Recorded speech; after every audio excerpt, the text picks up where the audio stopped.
Voltamos a apresentar Justiça na Tarde. Justiça na Tarde Debate. Pois bem, são 15 horas agora no horário de Brasília. Vamos nós então iniciando o nosso debate. No debate de hoje nós vamos levar mais esclarecimento para você em relação à questão da herança, né? Herança, tem testamento, enfim, então tem uma série de palavras importantes. É importante também você ter aí este contato. Interessante que com essa pauta, e ontem o Brasil, quer dizer, há uns 2 dias que o Brasil vem tomando conhecimento de um fato de uma herança. Uma herança que nos Estados Unidos, uma professora de 93 anos, professora de uma faculdade de escola, ou seja, de uma escola de medicina, e essa escola fica em Nova York, fica num dos bairros mais pobres, portanto, de Nova York. E a professora sempre soube da dificuldade dos alunos lá matriculados e que fazem, portanto, aí o seu curso de medicina, a dificuldade que sempre tiveram em relação a manterem sempre em dias ali o pagamento da mensalidade, já que lá não é igual aqui, lá tem que pagar, matriculou tem que pagar, e se não pagar, as consequências, a exemplo daqui, também são sérias. E por isso, então, ela convocou, portanto, aí todos os alunos para uma reunião e ninguém podia faltar. E o pessoal foi todo mundo, jovens, enfim, que fazem, portanto, o curso de medicina, e lá, portanto, eles souberam que essa professora, Ruth Gottesman, é importante citar aqui também o seu nome, de 93 anos, ela então anunciou que, a partir daquele momento, ela estava doando $1 bilhão, cerca de quase 5 bilhões de reais, para que os alunos com dificuldade financeira, no pagamento da mensalidade, que buscaram empréstimos e que estão, portanto, atolados em dívidas, então aquele valor seria justamente para colocar em dias, portanto, ali os débitos, as dívidas desses alunos, e que a partir daquele momento também ninguém pagaria mais pela mensalidade. Ou seja, uma parte da herança que ela recebeu, portanto, do marido. O marido deixou claro antes de falecer: faça desse dinheiro o melhor que você achar. E ela entendeu que assim fosse a melhor maneira que ela poderia, então, empregar esse valor. E foi dessa forma. Eu estou puxando esse assunto aqui, até porque no país, claro, existe, portanto, a figura da herança, como também existe aquela discussão: mas a pessoa tem tanto dinheiro, fica só para um, então não fica para ninguém, por que também não... Enfim, mas cada um pensa da forma que quiser, já que estamos num país de liberdade. Então vamos entrar neste assunto, doutora Renata Malta Vilas Boas, ela que é advogada, secretária-geral adjunta do IBDFAM e mentora também de jovens advogados. Doutora Renata está conosco aqui nos estúdios, com ela também nós vamos entrar neste assunto tão importante, né, doutora Renata? Muito boa tarde mais uma vez, obrigado por estar sempre aceitando o nosso convite. Boa tarde, Walter Lima. Boa tarde, colegas aqui da bancada. Boa tarde, nossos ouvintes, né, da Rádio Justiça, e o pessoal que está no YouTube nos assistindo. Olha só, esse caso ele é muito interessante, porque ele envolve a questão da herança, né, que o marido deixou para a esposa, e a legislação lá é diferente da nossa. Aqui, obrigatoriamente, se ele não tem filhos, né, não tem ascendente, não tem descendente, automaticamente, pela linha, seguiria mesmo para a esposa. A senhora está explicando para nós? Eu já estou explicando. Deixa eu cumprimentar as outras. Você sabe que eu já comecei, Walter. Eu estou vendo aí a velocidade da senhora. Quebrou o raciocínio da senhora. Não tem problema, eu começo tudo depois de novo. Então tá bom. Então, boa tarde. Doutora Ana Cássia Machado, advogada especialista no direito de família e sucessões. Também muito boa tarde, seja também muito bem-vinda aqui ao nosso programa, doutora Ana. Boa tarde a todos, aos colegas da bancada. Eu não vou adentrar por enquanto no tema, mas passando agora para o colega, né, para os colegas. Perfeito. Deixa eu também cumprimentar o doutor Marcílio Braz, ele é mestre e também professor de Direito, também conosco aqui nos estúdios para esse debate, né, doutor Marcílio? Também seja muito bem-vindo, muito prazer voltar a reencontrá-lo, só que agora fisicamente. Muito boa tarde para o senhor. Boa tarde, Walter. Boa tarde a todos os ouvintes da Rádio Justiça. É sempre um prazer atender o chamado do Walter, que para mim é uma convocação. Tá, obrigado. E hoje estamos aqui muito bem assessorados, né, pela doutora Renata, Que aqui a descrição dela está muito humilde, porque é uma grande advogada. A gente abrevia aqui, porque senão vai ficar o programa todo falando Exatamente. dos títulos, né? Já conheço a doutora Vilas Boas, é uma grande advogada, e também a doutora Ana Cássia. Tem aqui fizeram um resumo muito breve, porque é uma brilhante advogada também. Muito obrigado, doutor Marcílio. Doutora Renata, então vamos lá, né? Esse exemplo da professora Ruth Gotterman, não que estejamos aqui de alguma forma querendo que todo mundo faça o mesmo, cada um faz dentro do que achar realmente correto. Mas é um assunto que acende realmente a palavra herança, quer dizer, é algo tão distante assim para muita gente, algo assim que para muita gente acha que jamais vai usufruir daquela herança e de repente, eis o que, portanto, aí acontece, doutora Renata. Agora eu posso responder, né? Fique à vontade, doutora então tá Renata. bom, agora eu vou responder. Olha só, nesse caso específico, né, houve a herança do marido para ela. No nosso sistema, se não tem descendente, não tem ascendente, vai automaticamente tudo para o cônjuge sobrevivente, né? E ela pode fazer o que bem entender. Só que na sua narrativa, pareceu que tem um testamento, porque quando você fala assim, ele disse que era para ela fazer o que bem entendesse, né? Eu estou entendendo que ele teria disponibilizado uma certa quantia para que ela pudesse, então, distribuir esse valor, que essa quantia não iria para ela, mas sim para pessoas que ela entendesse que tivesse ali, de alguma forma, necessitando daqueles valores dentro da conceituação dela. Então, por essa leitura, eu até entendo que tivesse aí um testamento também, que a expressão de vontade dele foi: você, minha esposa, que sabe o que fazer com esse dinheiro, porque sim, nós mulheres sabemos o que fazer com dinheiro, Claro. né? Então, neste caso, você decide para onde vai esse valor, como é que você vai fazer para distribuir isso. E a escolha dela, né, foi bastante sensata, porque afinal de contas a gente precisa de bastante médicos. Agora, e se fosse no Brasil? Eu encaminhei essa pergunta para a doutora Ana. Doutora Ana, como é que seria, quer dizer, essa questão da herança se fosse no Brasil? Já que a doutora Renata disse que aqui a regra é diferente de lá.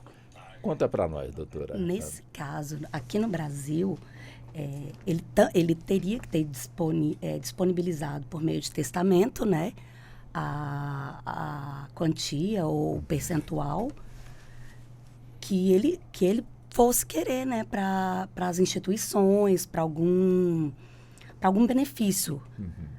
Ou, no caso, a própria esposa, né, que herdaria tudo. A gente está falando, como a doutora Renata falou, de uma pessoa que, em tese, tivesse apenas um herdeiro, a esposa, né? Então, ela iria dispor da parte deles. Ou seria proveniente da própria vontade da esposa, ou deixado por testamento, no caso da opção dele. Seria mais ou menos assim. Perfeito. Doutor Marcílio, quer dizer, ainda só puxando esse caso para a gente, enfim, já ir aprofundando, portanto, aí no tema, já estamos aprofundando. Quer dizer, ainda pegando como exemplo este caso da professora norte-americana que, portanto, fez essa doação. Quer dizer, suponhamos que parentes interferissem, não puxando lá para a legislação americana, vamos puxar aqui para a nossa. Quer dizer, uma doação aqui no Brasil, deixada, portanto, por uma pessoa em vida e que determina uma determinada parte dos seus bens para alguém ou então a instituição que não tem nada a ver com parentesco. Quer dizer, o parente, de alguma forma, pode contestar aquela vontade da pessoa que em vida deixou, portanto, aí esse seu desejo? Excelente pergunta, Walter. A gente, quando está na faculdade ainda, a gente fica elucubrando e gastando um dinheiro que a gente ainda nem tem, né? Exato. Se eu ganhasse na Mega Sena, o que eu faria? Oh. Mas vamos lá.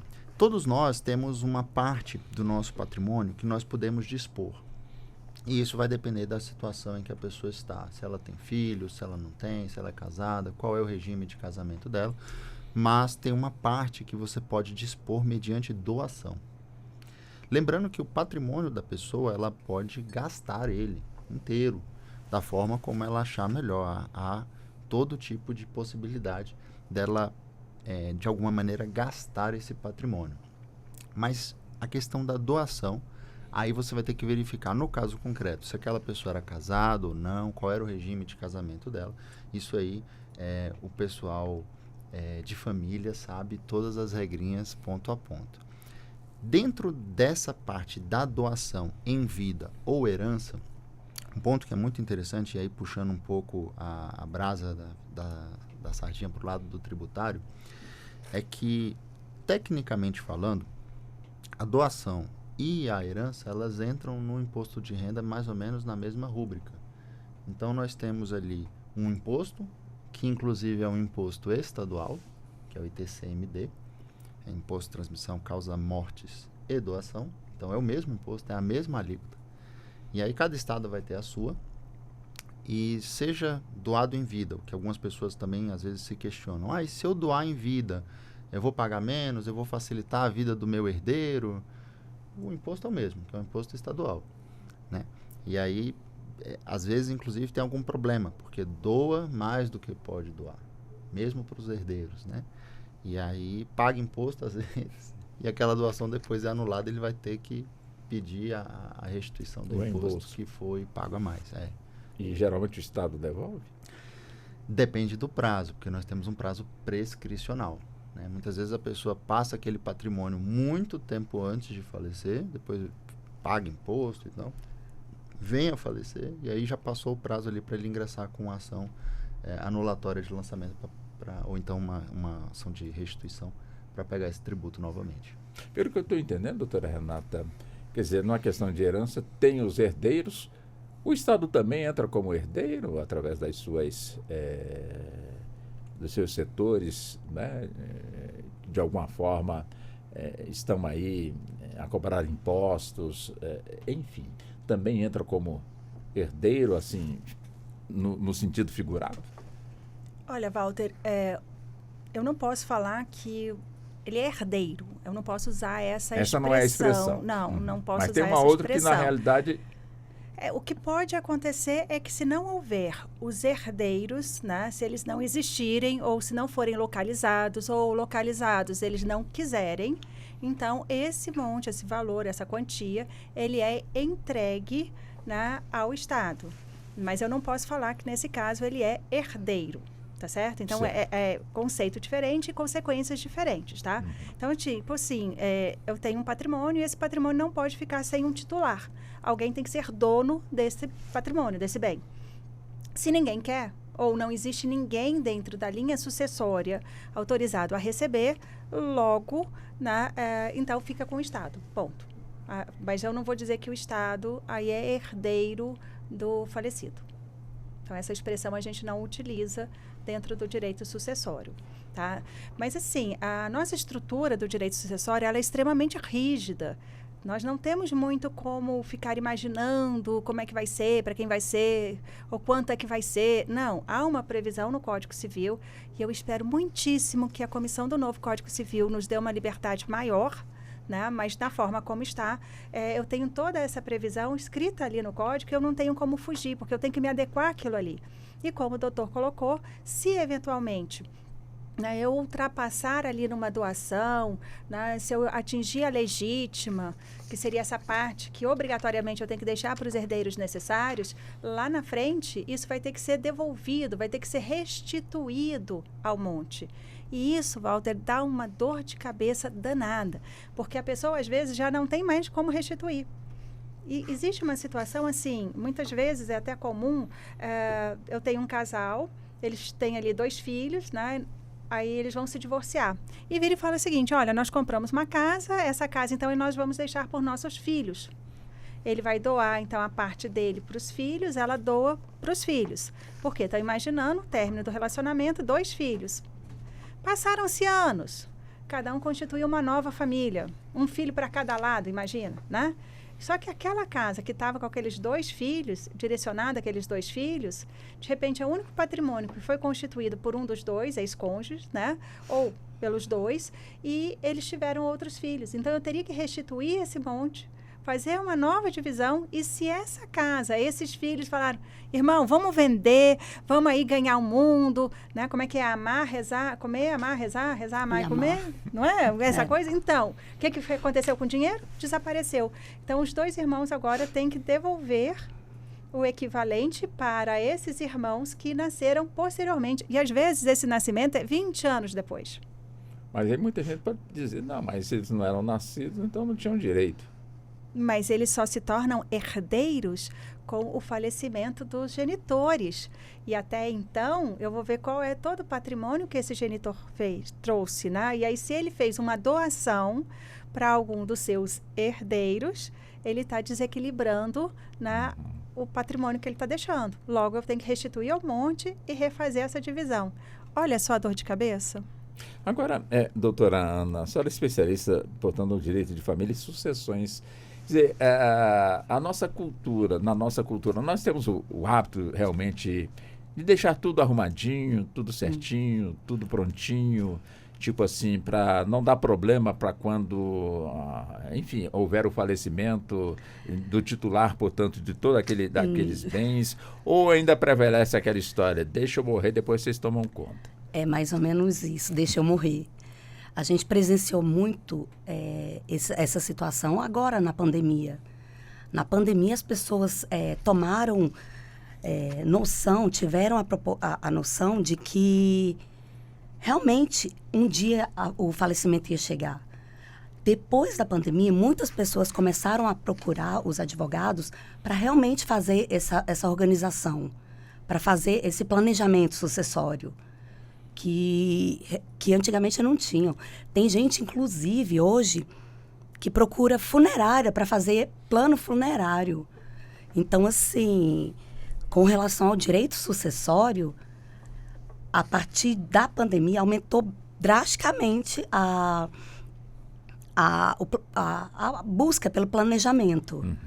Para quem vai deixar, para os filhos. Como o doutor falou, nós podemos, no Brasil, dispor de 50% do nosso patrimônio. Então, esses 50%, as pessoas já podem direcionar por meio de testamento para quem ela quer, independente dela fazer a doação anterior ou não. Mas ele não cairia naquela questão de ultrapassar a doação? Quer dizer, essa de doar a 50% do bem está dentro da regra, está dentro da lei. Ela pode dispor até 50%. Até 50% do seu patrimônio. Não pode passar. Não pode passar. Fica mesmo restrito, porque os outros herdeiros, são herdeiros legítimos, necessários, eles teriam direito aos outros 50% do patrimônio. Então, mesmo que ela doe para um terceiro que não seja herdeiro, ela teria que garantir aos herdeiros necessários 50%. Entendi. Agora, em termos, buscando aqui o doutor Marcílio, na questão tributária, né? Enfim, a doutora Renata já antecipou, já nos trouxe aqui uns detalhes, mas evidentemente que temos aí uma série de impostos que de alguma forma precisam ser observados. A exemplo do imposto de renda. Quer dizer, a pessoa que deixa, portanto, a sua herança, o leão também tem direito de dar uma bocada ali naquele valor que foi deixado, que compõe, portanto, a herança? Excelente pergunta, Walter. Isso é um tema que causa grande comoção nas pessoas, né, em relação à questão da tributação de herança. E a boa notícia que eu tenho para os ouvintes da Rádio Justiça, para quem está acompanhando a gente ao vivo agora, é que não precisa se preocupar com pagamento de tributo referente à herança. Mas precisa se preocupar com a forma como vai fazer essa declaração. Isso porque o imposto de renda pessoa física, a gente faz uma declaração anual de ajuste. Por que a palavra é ajuste? Porque às vezes a pessoa pagou imposto a mais, né? E aí ele tem aquela famosa restituição do imposto de renda. Às vezes ele pagou imposto a menos, e aí ele vai ter que, né, emitir ali um DARF ali, fazer um pagamento ali de tributo a mais. Mas em relação à herança, não temos a previsão de pagamento de tributo de imposto de renda. E mais, em 2023, nós tivemos o julgamento no Supremo Tribunal Federal em que ficou consignado que mesmo o ganho de capital na venda de imóveis não seria tributado em imposto de renda, porque isso aí já teria sido tributado quando a pessoa pagou lá o ITCMD. O que é isso? Imposto Transmissão, Causa Mortes e Doação. O que acontece? Quando a pessoa falece, aquilo ali gera vários efeitos. Um deles, né, na esfera de sucessões, que é a parte de acontecer ali efetivamente a herança, que é o que a doutora Ana e a doutora Renata estavam explicando. E também acontece um fato gerador, que é um fato gerador tributário, que é quando a pessoa passa a dever ali um imposto transmissão causa mortes. Isso é um imposto estadual. Então, os nossos ouvintes que estão aí, por exemplo, aqui no Distrito Federal, nós temos uma alíquota que ela varia de 4% a 6% aqui no Distrito Federal. O Senado Federal definiu que essa alíquota ela pode variar de 2% a 8%. Então, por exemplo, em São Paulo ela é de 4%. Paraná é 4%. Mas aí você vai ter que ver o seu estado qual que é essa alíquota. No caso do Distrito Federal, por exemplo, ela varia. Até 1 milhão é 4%. De 2 milhões até 3 milhões, ela aumenta um pouquinho. Ela vai para 5% e chega até 6%. E quando é que ela chega a 2%? No Distrito Federal nós não temos essa previsão. Ah, não temos? Não. É porque o Senado, quando ele determinou isso, em regras gerais, ele falou que os estados, ao fazerem as suas leis, então a Assembleia Legislativa de cada estado, ela tem autonomia para fixar de 2% a 8%. A pergunta que o senhor está nos explicando, sempre fixam acima, né? De 4 para cima. Eu estou perguntando se tem algum estado que fixa para baixo. De ou seja, cabeça eu não estou lembrando não precisa nem lembrar. Estado. Mas a lei permite que seja fixado até de 2 para cima. Permite. São legislações estaduais. E aí, a pessoa que herdou, no momento que ela herdou, ela foi lá, pouco tempo depois ali, fez o inventário, aquele processo todo, e ela vai pagar o ITCMD. Paga o ITCMD para concluir o processo dela de inventário, sair ali o formal de partilha. Em relação a imposto, ela já fez todas as obrigações dela. Aí, na próxima declaração de imposto de renda, é que ela vai pegar, se houver, por exemplo, um imóvel, ela vai jogar esse imóvel do espólio para a declaração dela. Então, por exemplo, nós estamos agora em 2024 fazendo a declaração referente a 2023. Sim. Então, se a pessoa finalizou, saiu formal de partilha dela em 2023, passando para ela um imóvel, ela já pagou imposto relacionado a esse imóvel lá para trás, durante o processo de inventário dela. E agora, em 2024, ela vai colocar esse imóvel no campo lá, bens e direitos dela, como não tributado. Então, ela não paga mais imposto sobre isso. Isso é uma grande vantagem do Brasil, porque em outros países não é assim. A Espanha, por exemplo, tem uma carga tributária de imposto sobre morte bem alta. Portugal também, França, tem vários países que a carga tributária na herança ela é muito elevada. E no Brasil, ela é estadual e aí fica variando de 2% a 8%. O assunto é muito árido quando a gente entra na questão dos tributos, mas explicado pelo doutor Marcelo, a gente entende perfeitamente aí, com muita clareza aí a questão. E mais uma vez eu reforço a pergunta que eu tinha passado para a doutora Ana, que também nos respondeu com muita maestria, doutora Renata. Quer dizer, esse é o tipo da questão que, infelizmente, nós ainda não temos a devida cultura. Agora, como começar a entrar realmente nesse assunto? Porque, pelo que estamos entendendo até o presente momento, na realidade, quando a pessoa falece, é apto nosso dizer que ela descansou. Mas se não deixou realmente tudo arrumadinho, vai dar uma canseira danada para quem realmente ficou aí para poder resolver essa questão, né, doutora Renata? E para os advogados também, né? Principalmente. Mas assim, eu não vou reclamar não, tá? Não, eu sei.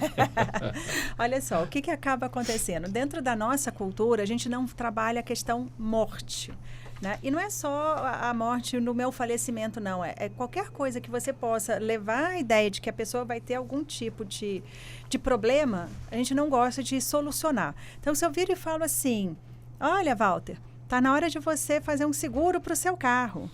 Dependendo do Walter que eu estiver conversando, vai virar e falar assim, nossa, você está me desejando que eu bata o carro? Né? Você está me rogando uma praga? Eu falei assim, não, a gente tem que pensar, a gente tem que planejar, porque se você está no trânsito, existe a possibilidade de você bater seu carro. Né? A gente sabe como o trânsito então, brasileiro alguém é furtar o caótico. carro. Então assim, são várias as possibilidades, mas o dano ao carro e às pessoas podem ocorrer, simplesmente porque a gente está dirigindo. Então, a gente não tem essa ideia de planejar, de pensar adiante. A gente vai levando a vida e vai esperando que as coisas aconteçam. Só que, quando a gente fala em questão de direitos, e direitos de forma geral, nós temos uma frase que é: o direito não socorre a quem dorme. Se você, então, não estiver atento às normas, se você não estiver em conformidade com elas, vai ter um prejuízo muito grande. E, muitas vezes, isso é que acaba acontecendo com o patrimônio que foi deixado por aquela pessoa que faleceu. Porque como ele não estruturou, como ele não arrumou, como está em nome de terceiros, muitas vezes a família, os filhos, a esposa, não conseguem nem reaver parte desse patrimônio porque não consegue recuperar a documentação. Nós temos muito aí o que a gente chama de contrato de gaveta. Né? Não, compra ali para mim, depois você me passa o recibo, depois você faz a transferência. A gente vai deixando para lá. E nessa história de vai deixando para lá, né, muitas vezes você não tem nem esses filhos, ou essa esposa, ou netos, enfim, os sucessores ali, sabendo dessas negociações e nem sabendo que tem que correr atrás, que tem que buscar aquilo ali. E nem que tem informações, porque não tem nada documentado. Ficou ainda muito naquela história de boca, né? Eu estou fazendo uma negociação no fio do bigode. Não. Só que o fio do bigode, a gente não tem como provar isso no judiciário, porque um está morto e o outro, pelo jeito, o bigode dele não estava assim tão bom, porque senão ele fazia a entrega ali, né, de forma voluntária. Então, aí você vai ter que trabalhar isso. E quando você tem essa ideia de laranja, de caixa 2, isso pensando na parte que não deveria existir, que seria o ilícito, aí também você não tem como reaver. Porque se você não tem documentação nenhuma, você pode ver, muitas vezes, então, dentro dessa ideia de, eu vou estar, entre aspas, me dando bem com essa história, que eu não vou estar declarando, não vou estar fazendo isso, na hora que vem o falecimento, essas pessoas que num primeiro momento, entre aspas, seriam os amigos, a gente descobre que são amigos da onça e que essa família fica totalmente desamparada. Muitas vezes a gente encontra isso, né, num casamento em que esse marido ele vai se desfazendo deste patrimônio, na realidade passando para terceiros, né, e para poder casar com a segunda esposa. Só que aí, na hora que ele casa com a segunda esposa, vamos dizer que ele se empolgou demais na lua de mel e veio a óbito. E aí não teve como reaver a tempo esses bens. Pronto, acabou. Essa família, a primeira e a segunda, vão ficar desamparadas, se essas pessoas não forem de bem e devolverem isso. Como não tem como comprovar, e às vezes nem se sabe desse patrimônio, quais são esses bens, né? Porque assim, se você sabe que tinha um imóvel, fala assim, começa a discutir isso em juízo, ele não tinha dinheiro para poder comprar, isso aqui foi uma fraude, simulação. Aí começa, né, a discutir o negócio jurídico em si, você simplesmente vai deixar passar batido. Eu vou te falar, Walter, tem gente que não sabe nem onde ficam as coisas. Eu fui fazer um inventário e a senhorinha me falava assim, não, mas ele tem uma fazenda. Eu falei assim, sim, e aonde fica essa fazenda? Não, mas ele tem uma fazenda. Eu falei assim, sim, mas me ajuda, aonde fica essa fazenda? Ela não sabia me dizer em que lugar, assim, né, Distrito Federal, Distrito Federal, Goiás, ele não conseguia me dizer. Não, ele ia lá de vez em quando. Eu falei assim, e ele demorava muito para ir? Demorava. Eu falei assim, meu Deus do céu, será que esse homem dirigia devagar, dirigia depressa? O que é muito para ele? Pois é, e você começa a tentar entender se ficava dentro do Distrito Federal, se estava do lado de fora, ou se era na beira ali. Eu sei que foi uma dificuldade muito grande para tentar entender aonde era a tal da fazenda, porque ela nunca tinha ido, sabia que ele tinha comprado, não sabia para que lado era. Mas a senhora localizou. Na realidade, eu não, porque o caseiro da tal da fazenda é que, como ele ficou sem o salário, ele ligou para ela reclamando. E aí ele se apresentou como caseiro, aí que a gente conseguiu localizar, entendi. Porque não tinha um documento na casa deles referente à tal da fazenda. Deixa eu aproveitar, a senhora trouxe um assunto realmente interessante, porque tem muito, quando a senhora fala do contrato de gaveta, tem gente que vende, portanto, tem um bem, e a pessoa, o negócio é fechado através de um documento que fica na gaveta. Ou seja, não foi, de certa forma, averbado, enfim, não ultimou, portanto, ali aquele documento. E a pessoa que vendeu falece. mas no cartório lá, a documentação consta que esse imóvel ainda é do falecido. Ai, Isso dá problema para quem comprou e que achou, não, deixa na gaveta aqui, porque senão eu pago muito caro ali para regularizar tudo isso aqui. É o tal do barato que pode ser muito caro. Eu deixo para a senhora e também para a doutora Ana Quer responder, sobre essa Ana? questão. Doutora Ana. Dá trabalho. dá trabalho. Dá bastante trabalho. Isso acontece muito com cessão de direito. Porque... Sessão de direito, isso. Porque são os imóveis que geralmente não tem escritura. Hoje em dia, em Brasília, a gente vê muito isso, né? Ou não tem a BITSE. Não tem.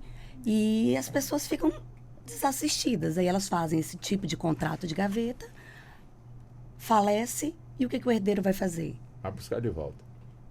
Ou ele pode buscar de volta, ou essa é uma questão moral ou legal? O problema é que, geralmente, quando é cessão de direito, a propriedade não tem, mas o contrato ele é feito no nome do primeiro habitante, do primeiro possuidor. Aí tem uma cadeia. Geralmente, a gente pega, os casos, eles quase sempre são de cadeia. Um exemplo, já teria tido 10 donos. Meu Deus. E fica só assim, contrato de gaveta, contrato de gaveta, contrato de gaveta.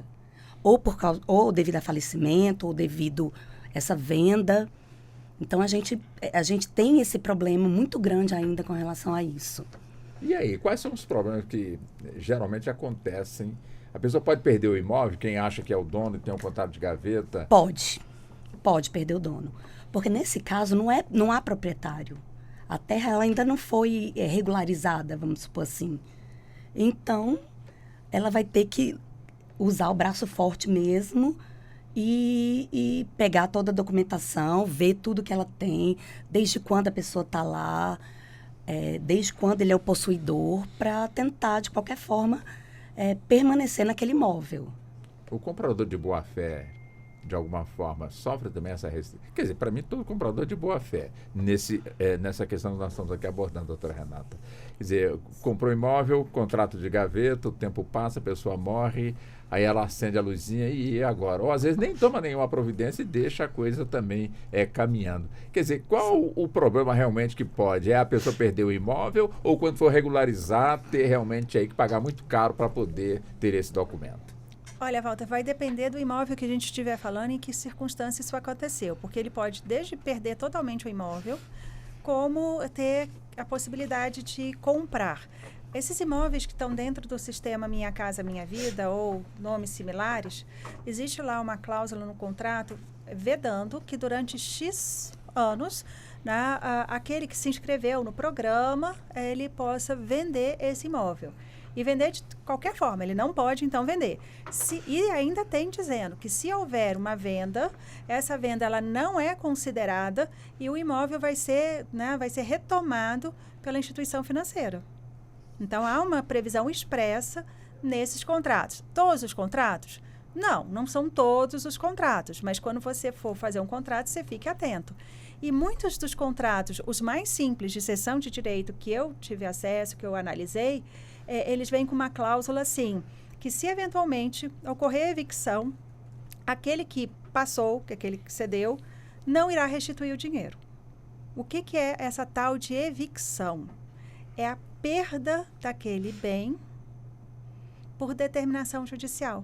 Se o juiz entender que aquele imóvel não pertence ao fulano que comprou de mim, que pertence ao Estado, ao João, a qualquer outra pessoa, eu que recebi o dinheiro não tenho obrigação de devolver. Sério, doutora? E todo mundo assina essa cláusula porque ninguém sabe o que significa. Deixa eu buscar, doutor Marcílio. Quer dizer, uma outra questão também, até ouvintes ligaram para a produção do programa quando tomaram conhecimento, nessa questão, portanto, aí do testamento. Ou seja, o testamento deixado em vida pela pessoa e, de repente, a pessoa falece e é evidente que os herdeiros, então, vão tomar as devidas providências. Quer dizer, testamento feito no cartório. Mas existe tanto a questão de alguma forma, né, de realizar o inventário, tanto pode ser na justiça como também pode ser no cartório. Quer dizer, para ser no cartório, esse testamento precisa de alguma forma ser homologado na justiça? Ou uma vez feito no cartório, automaticamente já quer dizer que está homologado? Como é que é isso? Bom, o testamento tem algumas formas de testamento. Temos testamentos lacrados, temos testamentos abertos, que são os testamentos públicos, temos testamentos particulares, né? Mas o testamento em cartório, ele tem fé pública. Uma vez realizado esse testamento, a pessoa coloca ali o patrimônio que ela tem ali e infelizmente vem a falecer, os herdeiros vão, né, tomar conhecimento desse testamento, vão até o cartório e vão fazer a partilha ali dos bens. Sim. É importante tomar cuidado, para o ponto que a doutora Renata muito bem falou, para a possibilidade de aparecer novos herdeiros. E aí a gente vai ter um problema com esse testamento. E é engraçado porque se pode acontecer, sempre acontece. Uhum. Então sempre costuma aparecer um filho que ninguém sabia que era filho, né? Não que isso seja comum, né? Mas acontece bastante. Como diz o ditado. Isso é raro, né? É raro, mas acontece muito. Pode sempre. E aí aparece um outro filho e tal, e aí esse testamento ele vai ter que ser analisado se ainda dá para cumpri-lo em virtude da legítima, que é o percentual que ele pode dispor. Sim, mas para iniciar a documentação, bom, vamos fazendo de forma extrajudicial, porque é mais, quer dizer, gasta menos tempo, é menos oneroso. Essa palavra é justamente de homologar. Em que condições um testamento precisa ser homologado na área da justiça? Aí deixa eu responder, eu Vai. gosto. Gosta, Eu doutora? gosto. Então, eu vamos gosto. lá. É o seguinte, é que a gente acha que fazer um testamento é fácil. Fazer Não, um eu estou testamento sentindo é aqui que fácil. é complicado. Fazer testamento é fácil. Eu sento aqui e escrevo um. Né? Agora, o nosso sistema, ele prevê que todo e qualquer testamento, ele tem que passar pelo judiciário. Para mim ter certeza que foi feito um testamento. Então, Mesmo assim, sendo feito no cartório? mesmo sendo feito no cartório. Aí, quando a gente faz no cartório, a gente fala assim, graças a Deus que eu tenho ali a fé pública, né? Porque eu estava lá, o tabelião, olhando para a pessoa, vendo que a pessoa era a pessoa, conferia os documentos, a pessoa estava viva, inclusive, naquele momento, né? Então, assim, e hoje, quando a gente faz o testamento, eu, pessoalmente, só faço na forma mesmo pública, porque eu acrescento uma informação que, apesar de não estar prevista na legislação, eu acho super importante, que é pegar um atestado de um médico, no qual eu recomendo que este meu cliente que está fazendo o testamento, ele está vivo ainda, né? Que ele passe ali por uma avaliação para saber se ele tem algum tipo ou algum impedimento físico para fazer esse testamento. Por quê? Volta e meia, para quebrar o testamento, a gente alega que a pessoa não tinha condições mentais para fazê-lo. Então, o que eu faço? Corro atrás, acha aí um psiquiatra, né? Tem psiquiatra forense, normalmente, que eu indico, para que já faça ali a documentação. E aí, o que a gente faz? Pede para inserir dentro do testamento, que quando a pessoa compareceu lá no cartório, além do tabelião olhar, ver, está vivo, é você mesmo, comparar documento, está respirando, aí eu tenho aqui um médico que diz que você está, né, em plena posse das suas faculdades mentais. Por quê? Principalmente por conta do Alzheimer. O Alzheimer hoje é uma das doenças que acomete muito, né, as pessoas. E eu tenho o Alzheimer precoce, que começa aos 40 anos de idade. Pois é, não é padrão, mas... Não sei porque que a senhora está me olhando. Eu não estou te olhando, porque eu estou conversando com você, Walter. Bom. Então eu vou olhar para... Tá bom, eu tenho que ficar parada, eu tenho que ficar quieta, não posso balançar. Olha para o né? microfone. Tem que olhar para o microfone e ainda tem que lembrar de tudo isso. Então tá. Então, mas aos 40, né, a gente já passou. A partir dos 40, então, a pessoa pode ter um diagnóstico de Alzheimer. Mas quando o Alzheimer começa, nem a família percebeu e nem a pessoa que tem Alzheimer. Existe uma tabela e há dados que a família começa a perceber que a pessoa tem alguma coisa de diferente quando está no estágio 3 para o 4. Então, a gente faz documentos que depois não sabe se fez, que deveria fazer e que já estava acometido com uma doença que ela é incapacitante. Então, eu não sei se naquele momento que assinou o documento ele estava ou não Sim, mas isso incapacitado. pode ser colocado na justiça. Eu acho que estava, ou então questiona. Pode, sim, mas claro. exumando o corpo, tem como? Aí eu não sei não, aí você vai ter que perguntar lá pro povo da Pro médico medicina. legista lá. Você vai perguntar lá para ver se tem. Não, porque a Mas situação é disso, mais... sim, é mais complicado, né? Mas há a possibilidade de você constatar isso depois. O problema é o prazo, né? A partir do momento em que, quando foi assinado o documento e quando que o fulano faleceu, se eu consigo fazer essa análise assim. Mas existe já documentado lá no universo da medicina que é possível você detectar o Alzheimer, né, antes da pessoa saber que tem Alzheimer. Então, eu já tenho aí, inclusive se faz agora um exame que chegou recentemente que eu digo assim, os últimos 6 meses mesmo, né, que ele se tornou muito mais barato, até por exame de sangue, para saber se você tem ali a tendência a desenvolver Alzheimer ou não. Então, lá na medicina, eles estão avançando, graças a Deus, para a gente poder pedir. Então, assim, o próximo exame que eu vou pedir vai ser esse também, né? Eu já quero ficar longe, eu acho, dele. Para poder saber se vem alguma coisa ali e a gente não ter essa surpresa. Porque aquele herdeiro que se sentiu prejudicado, ele vai tentar de toda sorte derrubar esse testamento. Então, olha só, às vezes a gente fala assim, mas o inventário demora muito. Não é o inventário que demora muito, porque ele é até simples. Mas eu vou ter um processo para fazer a abertura do testamento. É um outro processo que pode ser para pedir anulação do testamento. Segundo processo. E se foi para o judiciário, o inventário ou arrolamento, que seria o terceiro. Então, no mínimo, eu estou falando de 3 processos distintos. E dependendo do lugar em que eu estiver falando, pode até ter divisão de competências, serem juízes diferentes analisando os 3 processos. Sim, mas aí vamos supor que, no caso aí, algum herdeiro, a pergunta para os 3, fiquem à vontade, dos herdeiros questiona, né? Questiona, não, vem cá, eu desconfio que o meu pai ou então minha mãe, enfim, estava apresentando sinais, né? Quer dizer, já é o suficiente para o magistrado de alguma forma anular ali aquele testamento, quer dizer, no caso com a desconfiança, portanto, de um dos herdeiros, aí de repente tá tudo bem, vamos então exumar o corpo. Vai fazer a exumação, constata que não tinha nenhum sinal, nenhum traço. Aí permanece o testamento que indica a vontade da pessoa falecida, doutora Ana? Nesse caso, a pessoa que está questionando, o herdeiro que está questionando, ele tem que trazer prova aos autos. É só de fala, não adianta. Não, ele não pode simplesmente falar. Eu acho que o parente ou o pai ou mãe estava...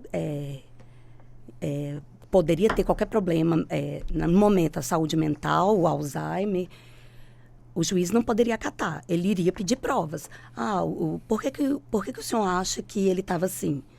Porque tem um exame de tal psiquiatra, o exame de tal neurologista, ele tem que provar para dar o mínimo para o juiz ir atrás para verificar se esses fatos são reais. Então, só de fala ele não consegue. Porque, doutor Marcelo, o fato da pessoa em vida apresentar problemas de saúde, que é normal, né, o ser humano apresentar problemas de saúde. E aí acontece, portanto, o seu falecimento. Ainda mais agora. E evidentemente que a pessoa pode associar, faleceu, pode ter sido de uma questão, né, que não tem nada a ver, portanto, aí com Alzheimer, uma outra doença. Quer dizer, é normal que a pessoa venha, portanto, a falecer. Então não quer dizer o seguinte, a pessoa chegar e falar, meu pai faleceu porque ele não saía do médico, 2 vezes para o médico ele ia, consulta daqui, consulta dali, sim, mas qual era o especialista que ia? Enfim, esse tipo de argumento, como disse a doutora Ana, também não quer dizer que é um indício de prova para poder, então, buscar a prova concreta, ou pode ser também considerado como um indício de prova? Olha, nós temos um brocado jurídico, né? Uma fala jurídica muito famosa, que é quem alega algo na justiça deve provar essa alegação. Então, se a pessoa traz uma alegação qualquer, isso para todo tipo de processo, a não ser nos casos que nós temos inversão do ônus da prova, mas se há ali uma alegação, a pessoa deve provar. Um ponto que é muito comum quando há essa briga judicial, ali entre os herdeiros, quando há ali algum problema entre os herdeiros, diz respeito à questão da administração do espólio. E aí nós temos um ponto que é muito interessante que os nossos ouvintes que infelizmente passaram pela perda de alguém recentemente aí vão ter que se atentar, que é o seguinte: se a pessoa faleceu, nós estamos agora, por exemplo, em 2024 e o pessoal vai fazer a declaração referente ao ano de 2023. Se o decujus faleceu no ano de 2023, ali pelo meio, final do ano, e era uma pessoa que trabalhava, que auferiu ali renda, esse decujus, né, ele tem que ter, hoje é o espólio, né, tem que ter uma declaração de imposto de renda apresentada. Essa declaração vai ser apresentada agora, em 2024, pelo inventariante. Às vezes a briga começa, né, doutora Ana, começa até na hora de escolher quem vai ser o inventariante. Mas precisa ali o espólio, porque o espólio nada mais é do que uma massa imaginária que tem ali bens, direitos, tributos devidos, enfim, toda aquela questão ali que vai ser resolvida. Que não pode ser mexido. Vai ser, na verdade, vai ser administrado. O inventariante é quem administra o espólio. O exemplo que a doutora Renata, por exemplo, trouxe. A mulher lá pagou o caseiro, que estava devendo. Era uma dívida que precisava pagar. E aí entram junto aí os tributos. Então, esse espólio precisa ter uma declaração. Essa declaração ela é apresentada agora, chamada inicial. Vai ser apresentada agora em 2024, referente a quem, infelizmente, veio a falecer em 2023. Depois que for concluído o processo, terminou o processo de inventário, saiu lá o formal de partilha, sai uma declaração final de espólio. E aí essa declaração final de espólio é que o herdeiro tem que ter muito cuidado, porque os dados que constam nessa declaração final de espólio tem que bater certinho com os dados que ele vai lançar na declaração dele. Então, citando um exemplo, imagine que ele colocou lá na declaração final que uma casa no valor de R$200 mil vai ficar para o José. O José, quando for fazer a declaração de imposto de renda dele, ele tem que colocar essa casa descrita igualzinho e o valor de R$200 mil. Se ele fizer algum erro ali, ele pode vir a cair na malha fina e vai ter que ir lá na Receita Federal explicar de onde veio aquela casa, por que veio de um jeito ou de outro.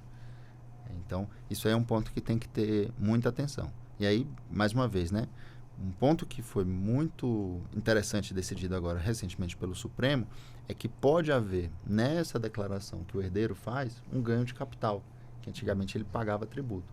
Então, às vezes, aquele falecido, decujus, não atualizava o valor do imóvel. Então, imagina a situação do camarada que comprou uma casa em Brasília em 1970. Aí você atualiza, dá R$100 mil. Uma casa no Lago Sul, R$100 mil. Né? Eram os valores daquela época, né? Brasília começando. Sim. E tal. Aí você vende hoje só um lote no Lago Sul, né? Milhões. Aí vai para ele, opa, você teve um ganho de capital aqui de R$100 mil para 2 milhões, né? Mas, na verdade, é a atualização monetária que, ao longo dos anos, o decujus não foi fazendo. Então, isso aí, o Supremo entendeu que, quando for fazer esse ajuste, se houver esse ganho de capital, não é devido imposto de renda. Ah, entendi. Perfeito. Agora, doutora Renata, o ouvinte, seu Valmir, ele questiona o seguinte: o herdeiro de uma pessoa, eu acredito que tenha falecido, pode solicitar na Justiça o direito de ter acesso às contas de redes sociais deste falecido, como Facebook, Instagram, ou seja, os herdeiros têm o direito de ter acesso a essas contas? Como é que fica essa... É uma questão também importante a gente avançar, né, doutora Renata? Pois é, né, Walter? É importante a gente avançar mesmo, sabe? Por quê? Porque tem que estudar muito. Isso. Nós não temos legislação sobre o tema, tá? Isso está sendo debatido no nosso Congresso. Espero que venha aí já uma definição com relação a isso. O que a gente já tem são alguns julgados nesse sentido. Veja só, quando a gente fala das redes sociais, quando a gente fala ali, né, do Instagram, do Facebook, eu tenho conversa entre duas pessoas, no mínimo, né? Você está ali conversando com X, Y, Z. Então, não é apenas a quebra das informações que você quer saber daquele seu ente querido que faleceu. Você vai estar tendo acesso ao que a outra pessoa mandou, ao que a outra pessoa falou. Então, há aí uma questão de intimidade e privacidade que hoje o entendimento é não autorizar essa quebra, não autorizar essa abertura do Facebook, né, do Instagram, do WhatsApp. Por quê? Como a relação do falecido com as outras pessoas, os herdeiros não teriam por que ter acesso, né? Imagina o que foi que essas pessoas falaram, né? Ou as fotografias que elas trocaram, né? Então, os juízes acabam entendendo que não deve ser autorizado essa quebra. E por que essa pessoa gostaria de ter acesso?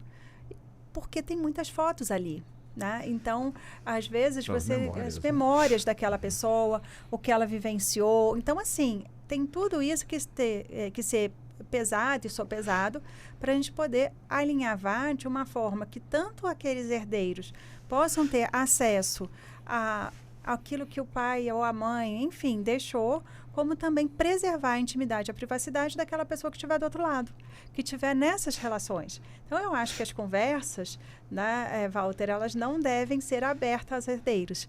Mesmo porque se eu quisesse que minha filha soubesse, eu já tinha dado meu celular para ela ficar ali olhando, né? Então, são conversas, às vezes desabafos, às vezes você fala coisa ali que naquele momento da raiva que você está do marido, que você está do chefe, que você está não sei o que, você fala ali, desabafa com um colega e que passado o tempo já nem lembra mais daquilo, mas imagina agora esse marido no meio da dor ali, né, lendo ali que você está xingando ele, que você, né, vai dar, ou então vou trair meu marido porque ele fez isso, aquilo que ele...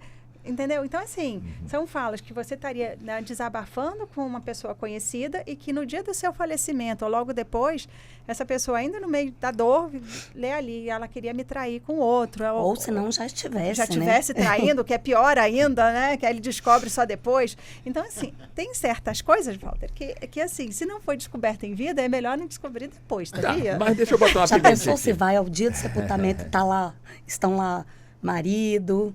A outra pessoa. Mas vamos colocar dentro desse contexto que a senhora nos pontuou, né? É bom, deixa quieto.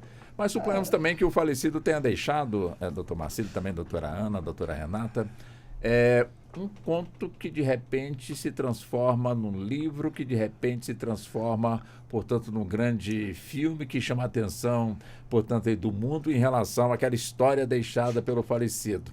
Eu tenho essa história no meu WhatsApp, viu? Tem? Mas ele não vai virar livro, e nem vai virar filme. Não sei, será? Não está mais aqui. Está proibido, eu já estou declarando aqui em público. Tenho testemunhas de todos os ouvintes da Rádio Justiça. Tá, se os herdeiros não têm como, então, acessar, portanto, não tem direito, portanto, aí ao que está o conteúdo, portanto, nas redes sociais. Para quem fica? Fica para, no caso aí, para os fake books, TikTok, eles passam então a herdar, vamos ver o que tem aqui. De repente tem muitas histórias que eu vendo aqui para um escritor, que eu vendo para uma companhia cinematográfica. E aí, doutora Ana? Depois a senhora, nesse doutora. Caso, eu creio que o juiz pode analisar caso a caso.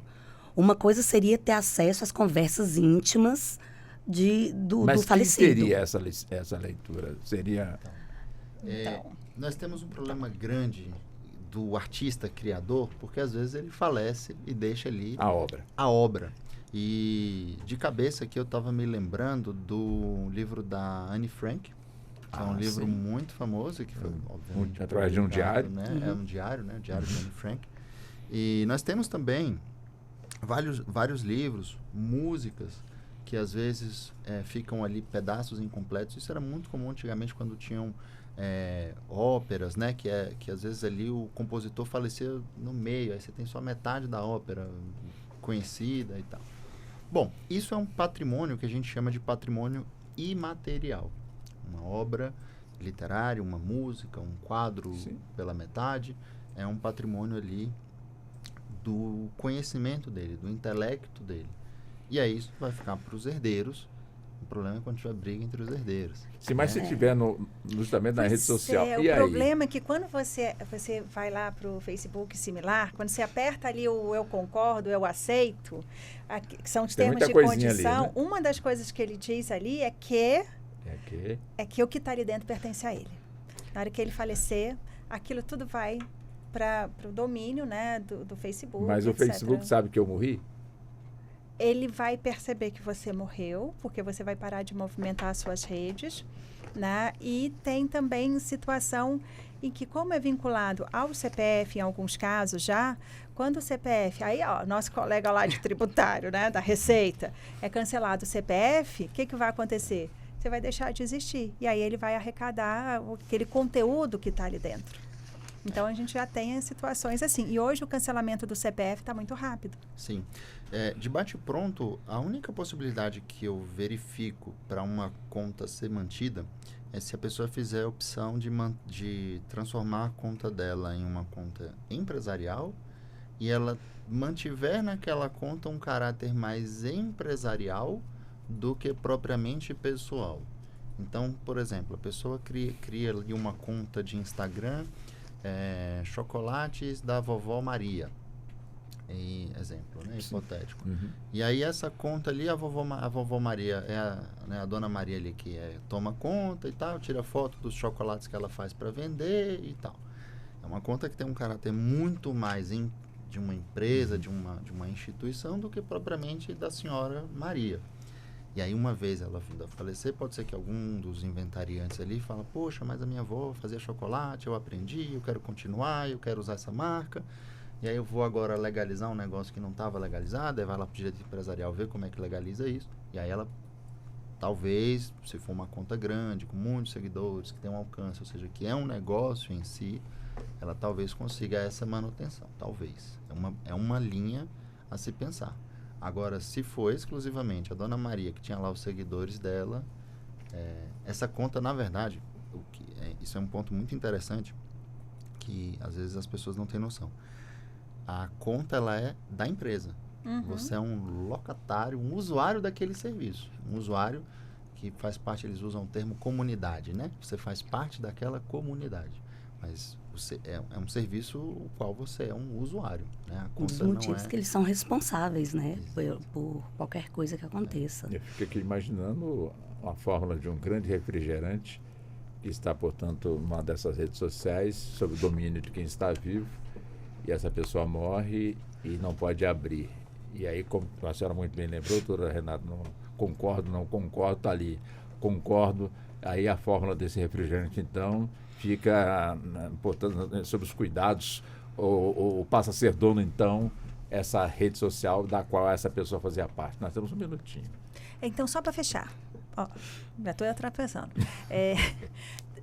Tem uma possibilidade que é transformar essa conta em memória. Então, você é o titular, o dono da conta, vira e fala assim, eu quero que a minha herdeira, fulano de tal, se torne responsável quanto do meu falecimento. Isso pode fazer parte do testamento? Você vai ter que discutir isso depois, porque a previsão contratual é que você tem que deixar isso expresso. Não, tá puxando para o lado, não da empresa, mas da família. Da família mesmo. Então, assim, eu faço lá com o meu Facebook ou com o meu Instagram, tem lá essa opção de deixar que uma pessoa, no caso do meu falecimento, se torne responsável por aquela conta. Então, a previsão é que o que eles me dão, né? Então, essas empresas, elas dizem, olha, se você quer que alguém cuide delas, você tem que dizer aqui. Sim, mas eu já disse, agora eu estou tomando conhecimento. Eu posso provocar e refazer aquele contrato? Não, você pode a qualquer tempo, você pode, inclusive, mudar essa pessoa. Você queria João, agora você quer Maria, e você troca ali. Agora, se você não fez nesse contrato que você faz né, e fizer isso num testamento, né, num codicilo, que você poderia utilizar também, então, nesse caso, vai ser uma discussão no judiciário se a empresa vai acatar o que está no testamento ou não. Normalmente, acho que não vai ter problema não, porque vai vir uma ordem do juiz dizendo, olha, fez aqui a opção, então quer que Joãozinho que fique responsável. Mas o assunto realmente é bom, é gostoso a gente aprofundar e com certeza deve ter gente pensando, eu não quero morrer, não, dá muito trabalho, eu vou deixar muito trabalho também para as pessoas. Pode me dar dinheiro que eu guardo.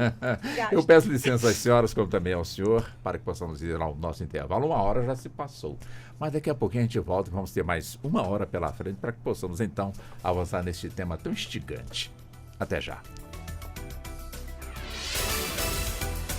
Você está ouvindo Justiça na Tarde.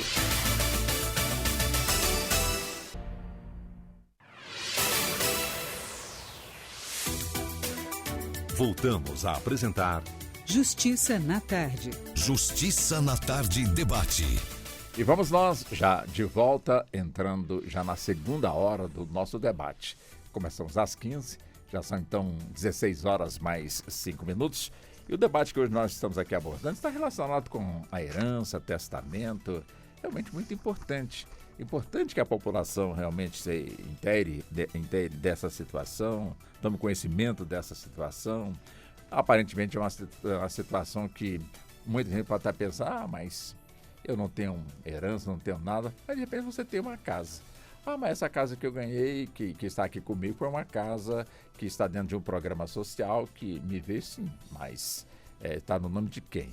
Você tem seus filhos, suas filhas, e de repente, vindo a falecer o casal, os pais, os filhos de alguma forma vão ter que decidirem ou colocarem dentro da legislação esse patrimônio. Então, é importante a gente, de alguma forma, avançar aí nessa questão. E conosco hoje estão a doutora Renata Malta Vilas Boas. A doutora Renata, ela é advogada, secretária-geral adjunta do IBDFAM e mentora de jovens advogados. Também aqui conosco a doutora Ana Cássia Machado, ela que é advogada especialista no direito de família e sucessões. E também o doutor Marcílio, que é mestre em direito, né? Em direito e professor universitário. Ele está, portanto, aqui conosco e nós vamos, então, aqui avançar nesse ponto. Doutora Renata, doutora Ana, doutor doutor Marcílio. Deixa eu buscar com o senhor, doutor Marcílio, a gente já entrando nessa questão, portanto, aqui da herança. Suponhamos que eu sou brasileiro, tenho, portanto, a minha família aqui no Brasil, mas eu morro no exterior, onde boa parte dos meus bens, boa parte está lá, né? Carro, casa, bens materiais e outras coisas mais. E aí? E minha família está aqui. Qual é a lei que, de alguma forma, a família terá que seguir para poder repatriar aí essa herança? Seria a lei daquele país onde eu estou ou posso utilizar, portanto, a lei nossa aqui, a lei do país? Doutora Renata? Walter, você gosta de apertar a gente, né? Não, doutora. Claro que você gosta, Pergunta Walter. simples. É simples, nada.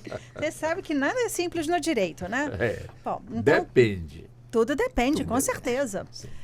O que acontece? Quando a gente está falando de bens que estão em determinado país que não é o Brasil, Sim. a regra é simples. O que está lá, fica lá e se vira por lá. Sério? Exato, porque eu vou ter que saber qual é a legislação, inclusive tributária, que vai incidir sobre esses bens que estão lá. Então, eu vou fazer, na realidade, 2 inventários. O inventário aqui no Brasil, referente aos bens que estão aqui no Brasil, né? E o inventário dos bens que estão lá longe, lá no Japão, lá na China, lá na Alemanha, lá onde quer que seja. Porque eu tenho que seguir a legislação de lá. Inclusive, quem são os herdeiros conforme a legislação de lá. Então, é tudo para lá. O nosso juiz, ele não vai intervir nesse sentido. Agora, se ele é brasileiro, né? Aí ele saiu daqui com os bens dele, e aí não pode ser uma coisa muito, assim, difícil de levar, né? Mas ele foi para lá para passar as férias. Aí faleceu lá, né? Então, esse inventário vai acontecer aqui no Brasil. Perfeito. Porque mesmo ele tendo, naquele momento do falecimento, alguns bens com ele, então ele podia ter ali dinheiro, sei lá, joias, eletrônicos, algumas coisas que são caras. Na realidade, ele não está domiciliado naquele país, ele está ali de passagem. Então, esses bens, eles retornam ao Brasil para ser feito o inventário aqui. Mas se ele está lá, os bens de lá. Mas eu queria justamente lá. entender, ficam lá para quem? Não, para os herdeiros dele. Ah, sim, mas eu tenho que ir lá, então, para rever esses bens. Eu tenho que descobrir quem são os herdeiros daquele fulano que faleceu, quem são eles, conforme a legislação daquele país. Então, vamos imaginar que esse fulano, ele tem uma casa lá em Tóquio, um apartamento em Tóquio. Um carro, né, em Tóquio, tá lá, né? Eu vou perguntar, conforme a legislação de lá, quem são os herdeiros?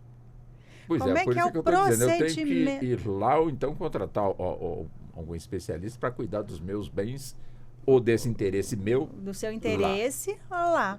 Entendi. E aí, aquela pessoa que estiver lá, né, o advogado lá, é que vai analisar quem é que é pela legislação daquele país, o herdeiro. Agora, Pois não, doutor tem uma Marcílio. situação que não é tão internacional e chique assim, né? Como a doutora Renata, a doutora Ana, que é uma situação do camarada que tem bens espalhados pelo território brasileiro. Opa, essa é boa. E aí ele tem uma casa no Rio de Janeiro, uma casa em São Paulo, uma casa em Belém do Pará, Uma casa em Caldas Novas. e um veículo que ele deixou lá em Natal, no Rio Grande do Norte. Uma chácara na beira do Corumbá. Exatamente. E ele falece em Porto Velho. Aí você fala assim, ele é nacional, né? Porque cada estado ele comprou uma casa, deixou um carro. Não vamos dizer nem que deixou uma família, né, doutora Ana? Deixou só bens. A família é uma só. E aí, onde é que a gente vai abrir esse inventário? O inventário, a doutora Renata e a doutora Ana sabem muito bem, pode ser aberto em qualquer local. Mas a tributação, aí é que tem um ponto que ele pode ser bem orientado. Por quê? Em relação aos tributos dos imóveis, é o do local do imóvel. Então, se ele tem um imóvel lá em Natal, ele vai verificar qual é a alíquota do ITCMD do Rio Grande do Norte e vai pagar. Se ele tem um imóvel em Belém, ele vai verificar a alíquota do ITCMD do Pará e vai pagar. Isso aí não tem como ele correr. Mas, vamos supor que ele tem um veículo em São Paulo. Ele tenha quadros, né, peças de arte ali que estejam localizadas em Porto Velho. Não necessariamente ele precisa pagar o ITCMD daquele estado. Na verdade, os herdeiros, o inventariante, pode abrir um inventário em qualquer local. Pode ser até um local que nem tenha bens. Por exemplo, ele resolve abrir em Brasília. Não tem nenhum bem aqui no Distrito Federal, mas ele pode abrir um inventário aqui. E o ITCMD que ele vai pagar, a alíquota vai ser do local que ele abrir esse inventário. Se for um patrimônio substancioso, é um ponto que pode chamar a atenção. Porque a gente verificou, por exemplo, que nós temos alíquotas de 3%, por exemplo. Podemos ter uma alíquota de 3%. Podemos ter uma alíquota de 6%, de até 8%. Então, dependendo de quantos milhões aí nós estamos falando, esse percentual aí pode fazer uma certa diferença na conta e valer a pena ele abrir um inventário. Isso é ilegal? Não. Isso é o que em direito tributário nós falamos de planejamento, né? Nós temos elisão e evasão fiscal, né? Evasão é ilegal, é você deixar de pagar um tributo que você tinha que pagar. Mas elisão, não. Elisão é você ser inteligente e olhar uma situação em que você vai, dentro da lei, pagar menos tributo. Então, ele pode fazer esse cálculo aí e entender onde é melhor, dentro do Brasil, realizar o inventário dele. Aproveitando esse gancho, doutora Ana, que o doutor Marcílio traz, né? Ou seja, uma pessoa com bens em boa parte do território nacional. Quer dizer, é possível conhecer cada um, como também é impossível de conhecer todos, e nisso os herdeiros ficarem no prejuízo, não encontraram, mas daqui a pouco, 10 anos depois, se descobre. Como é que fica essa situação, esse quadro? É possível o desconhecimento. E futuramente, caso descubra, aí vai ter que entrar com a sobrepartilha. Mas se tiver uma outra família, não é meu, enfim. Então, se Isso aparecer isso é outra real, família, não é? é muito real. Aparecendo outra família, aí foi o que a doutora Renata falou. Tem que reaver, tem que ir lá nos bens que foram partilhados, o quinhão de cada um, fazer uma nova divisão. Esses herdeiros vão ter que pagar a quota parte para a nova família. Dá um trabalho bem grande. Mas é possível, né? Quer dizer, sim, mas aí no caso, aqueles bens que estão com aquela outra família, de certa forma também que não entraram no inventário daqui. Quer dizer, e se localizou lá. Quer dizer, tanto os de cá como os de lá, os de cá que não conheciam, passam a ter direito nesses bens esses bens que acabaram sendo descobertos. Como também esses que estão nesses bens aqui, tem também direito àqueles bens que eles não entraram na partilha? Tem direito. É muita confusão, não é? Engloba tudo em um bloquinho só. Meu Deus do céu. Vira tudo o espólio, tudo é como se fosse um montezinho. Certo. Aí desse montezinho que vai ter a partilha que vai repartir entre os herdeiros. Então, os de lá vão ter que entrar. E o que foi partilhado aqui vai ter que ser repassado aos novos herdeiros. Tem situação, doutora Renata, que, enfim, nessa situação, né, em que a pessoa acaba deixando para trás o que deveria ter sido feito.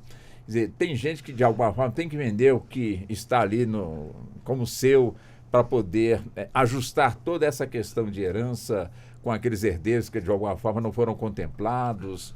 Quer dizer, tem gente que ficou rico com a herança e depois fica pobre porque acabou agindo errado e acabou, de certa forma, passando aqueles bens que o enriqueceram? A resposta é sim. Então, ele ficou rico e depois ficou pobre. Pode acontecer. Isso pode acontecer? E muitas vezes vai acontecer. Né? Então, se você recebeu uma casa, por exemplo, né? Vamos imaginar que na sua cota à parte você ficou com uma casa. Você já tinha uma, aí você virou e falou assim, eu vou pegar então e vender essa casa e o dinheiro dessa casa eu quero viajar, eu quero conhecer a Tailândia. Eu vou passar 1 ano na Tailândia e não vou trabalhar. Eu vou pegar esse dinheiro todo dessa casa para virar lá e ficar lá na Tailândia. Não gostei da Tailândia, vou para a Alemanha, mais 1 ano na Alemanha. O ano sabático, né? Ou anos, né? Dependendo do tamanho da sabáticos. casa que eu ganhei, né? Enfim, aí passa-se um tempo, aparece esse irmão aí, e aí, nesse caso, ele vira e fala, bom, agora você tem que me dar o equivalente à minha cota parte nessa casa. Eu falei assim, eu não tenho, Sim, eu já gastei, vendeu. vendi, não tem. Ele falou assim, então você está me devendo. Aí a gente entra na execução tradicional.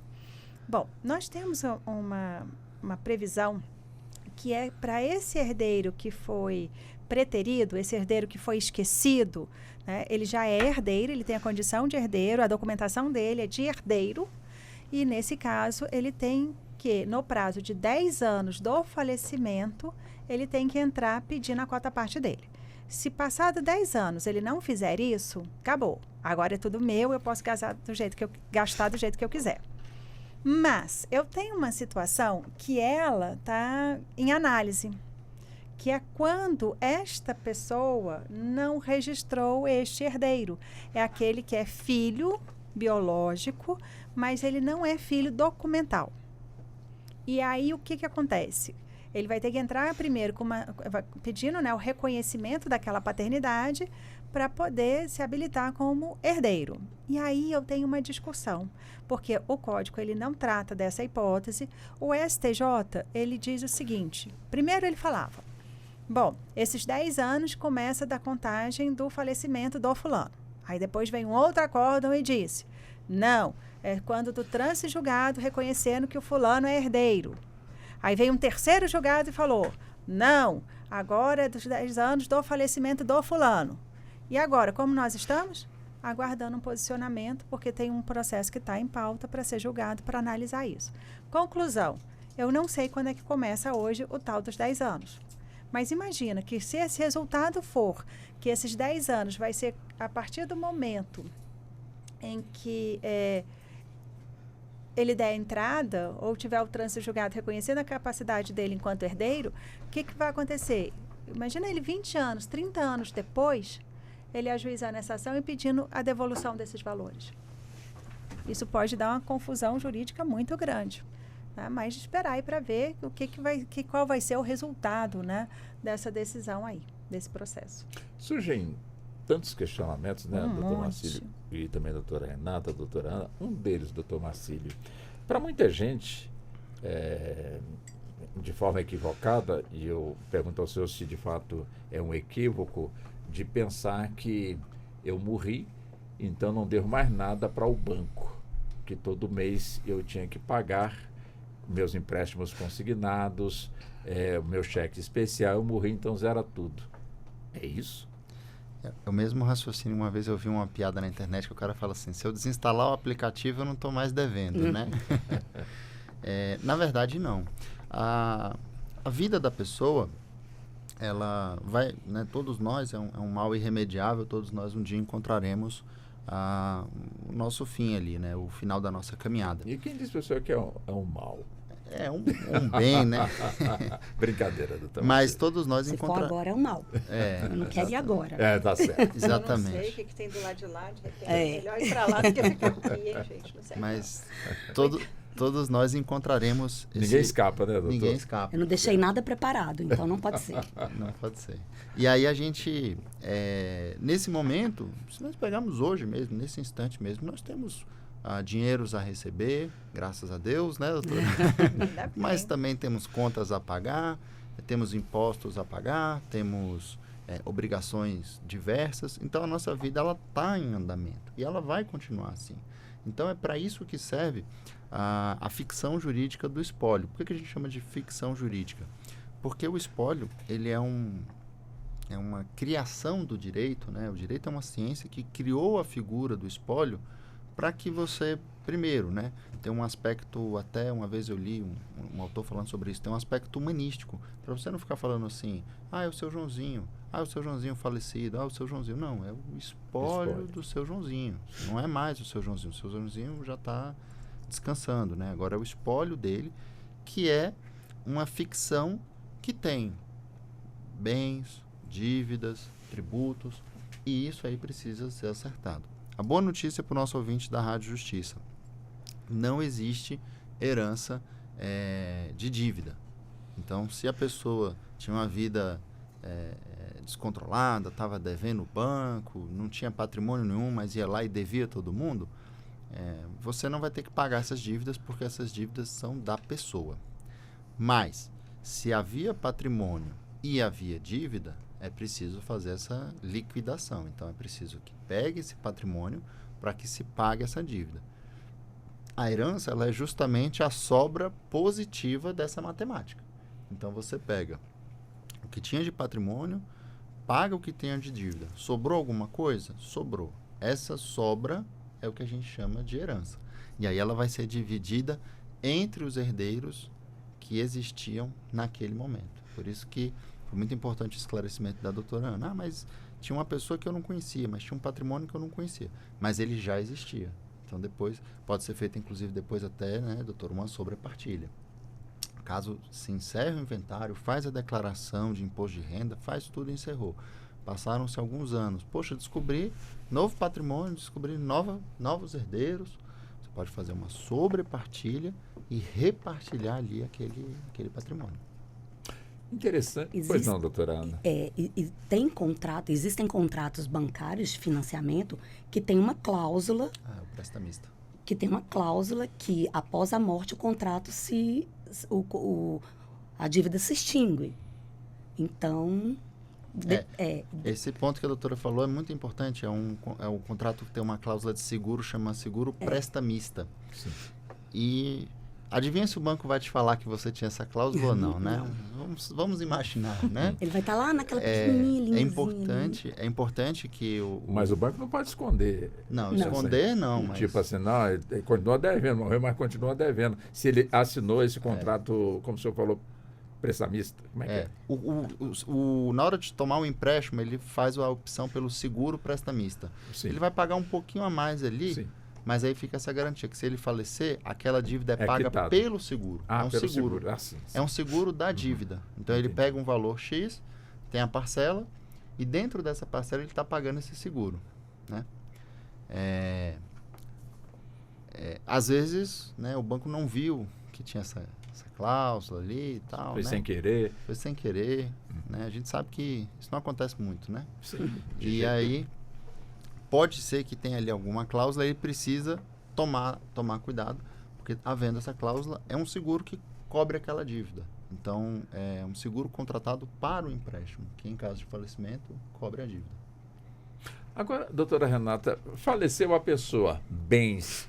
Qual é o tempo que a lei exige que as providências sejam tomadas, né? Ou seja, ir no cartório, preparar, portanto, aí, se tem um testamento, se não tiver o testamento, providenciar, portanto, ali, enfim, a documentação toda para que haja, portanto, a partilha. Existe tempo? É uma semana, um ano? O que acontece? Qual é o passo a passo que a pessoa deve ter ou adotar de acordo com a nossa legislação para que depois não fique aí, de certa forma, enfrentando muitas dificuldades?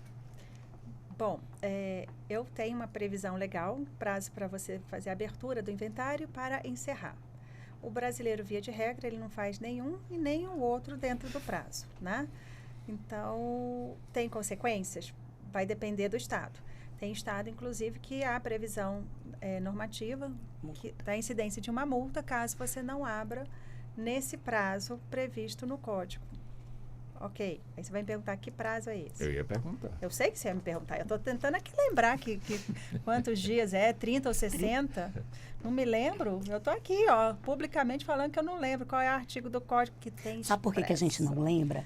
Porque o DE, o Distrito Federal, não cobra a multa. Ah, E aí a gente não Então precisa corre se solto. Na Na verdade, vou interferir aqui. Ó. Vamos. Nós temos o prazo de 60 dias para pagar o ITCMD. Então, esse prazo de 60 dias, ele se refere ao ITCMD, que é o prazo de pagamento do tributo. Porque acontecendo o falecimento, nós temos ali o fato gerador. E aí aqui nós temos esse Tá, prazo. e se não pagar? Gera multa.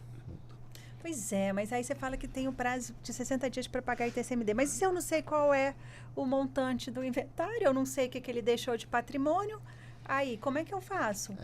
Agora eu quero ver. Não, é porque vem lá o despacho do juiz falando assim, efetue pagamento do ITCMD. Aí eu falo assim, excelência, eu não sei qual é o montante. Às vezes, eu demoro 60 dias para conseguir a documentação do banco para saber se o contrato tinha previsão de seguro prestamista ou não com relação ao imóvel. Então, esses 60 dias, que era o meu prazo para pagar o ITCMD, eu ainda nem sei se o imóvel já está quitado ou não. Sem contar que tem magistrado que deixa para pagar o ITC, o imposto lá no final. após, quando já encerrou É, o graças a inventário. Isso é realidade de Brasília? Não, ou não. de qualquer Não, parte do qualquer território? lugar, Qualquer é assim, lugar. a gente vive apanhando, porque cada lugar fala de um jeito. E até aqui no Distrito Federal tem juiz que exige o pagamento no começo e tem juiz que deixa para o final. Então, isso daí até porque às vezes tem que vender algum bem para poder pagar o imposto. Entendi. Eu ainda Os tenho esse herdeiros problema. não têm o montante necessário para efetuar o pagamento. Então, O vai lançamento, realmente, para fazer o lançamento tributário, você precisa de todas as informações. Então, talvez, não seja possível realmente. No começo do inventário, você tem muito bem, principalmente bem ali de difícil avaliação e tal, realmente não consegue fazer um Ainda está lançamento. fazendo o levantamento, né? Difícil. Levantamento daquela fazenda em algum lugar que Qual é o ninguém valor sabe dela? onde. Entre os herdeiros, existe a condição legal de de certa forma, merecer ou ter direito de um percentual maior na partilha daqueles bens, ou seja, um herdeiro que tem deficiência, um herdeiro que, de alguma forma, é mais idoso, ou a partilha é igual? Doutora Renata, doutora Ana, doutor igual. Marcelo. Doutora Ana. Após o inventário, todos têm o mesmo quinhão. A não ser que tenha havido um testamento anterior. E se entre os herdeiros decidirem, gente, não vamos mexer com isso por enquanto, deixa quieto, vamos continuar aqui tocando. Quando a gente decidir daqui uns 10, 15, 20 anos, a gente vai para cima. Isso é legal, doutora Renata ou doutora Ana? Legal? Não, é contra a norma, né? Já Mas tem um prazo acontece pra tanto, fazer. acontece demais. Esse é o mais comum que tem. Essa é a forma mais comum. Pois é. É isso que eu queria entrar. Teve algum problema num imóvel, tem que resolver por inventário. Poxa, depois de 10 anos eu vou ter que abrir o inventário? É mais ou menos isso. Acontece muito. A gente costuma dizer que as pessoas não utilizam uma legislação que nós temos, né? Porque as pessoas passeiam pelo Código Civil sem utilizá-lo, né? E isso dá problema. Por quê? Porque a nossa legislação, o Código Civil, ela foi pensada para ser seguida e não para não ser seguida. E aí, quando você começa a vida humana, ela é fantástica, porque ela segue caminhos imprevisíveis. Você planeja a sua vida, mas ela te leva por caminhos que você não vai ver. Então, ali são dois irmãos que receberam uma casa. Uma situação que às vezes eu vejo muito comum, né, doutora? Dois irmãos receberam uma casa num bairro muito bom e nenhum dos dois consegue pagar o outro. Aí eles viram e falam assim, não, vamos deixar essa casa, que era dos nossos pais, eu não consigo te pagar, você não consegue me pagar, a gente deixa.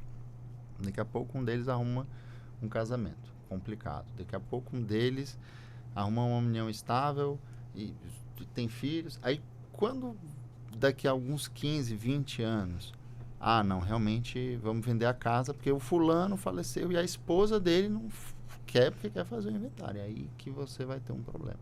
Que a esposa de um daqueles irmãos brigou e quer o inventário dele e ele tem 50% da casa e tem que vender a casa, vende rápido e vai pagar em tributo. Outra Aí coisa, é um problema. outra coisa muito usual também é quando o casal, um falece, não há abertura do inventário até que o outro termine sua vida. Aí pode ser 20 anos, 10 anos e fica lá, paradinho o inventário. Os herdeiros não vão ter... eles têm o direito daqueles 50%, mas eles vão esperar até que até que o pai ou o cônjuge faleça. E nessa condição, o senhor queria falar? Não, tá. Nessa condição que a doutora Ana levanta, a doutora Renata, suponhamos então que a pessoa em vida esteja sendo pressionada para fazer logo a partilha, enfim, o pai faleceu, a mãe ficou o pai, então é o contrário, o pai faleceu, ficou a mãe. Não, vamos logo para o cartório fazer logo essa partilha, como a senhora está em vida, fica tudo muito mais fácil. Tipo assim, uma pressão para, de alguma forma, resolver logo aí essa questão. Está dentro da legalidade esse tipo de pressão ou não? Não, veja, fazer a pressão, esse herdeiro não pode, porque não é o caminho correto. Mas ele tem legitimidade para ele fazer a abertura do inventário. Ele não precisa ficar pressionando a mãe idosa para que ela faça. Mas ela tem que autorizar ou não? Não, ele sozinho contrata o advogado e faz o inventário. Ele não precisa isso de ninguém. de alguma forma pode gerar algum constrangimento na família? Walter, se não está querendo, um não quer fazer, o outro quer fazer, eu já tenho uma briga aí. Então, assim, Vai constrangimento já tem, né? Já está acontecendo. Ninguém faz omelete sem quebrar os ovos. Não faz, mas ele tem a legitimidade para fazer isso. E vou contar mais uma coisa para você que você não sabe, Walter. Vamos lá. Olha só. Estou prestando atenção. Presta atenção.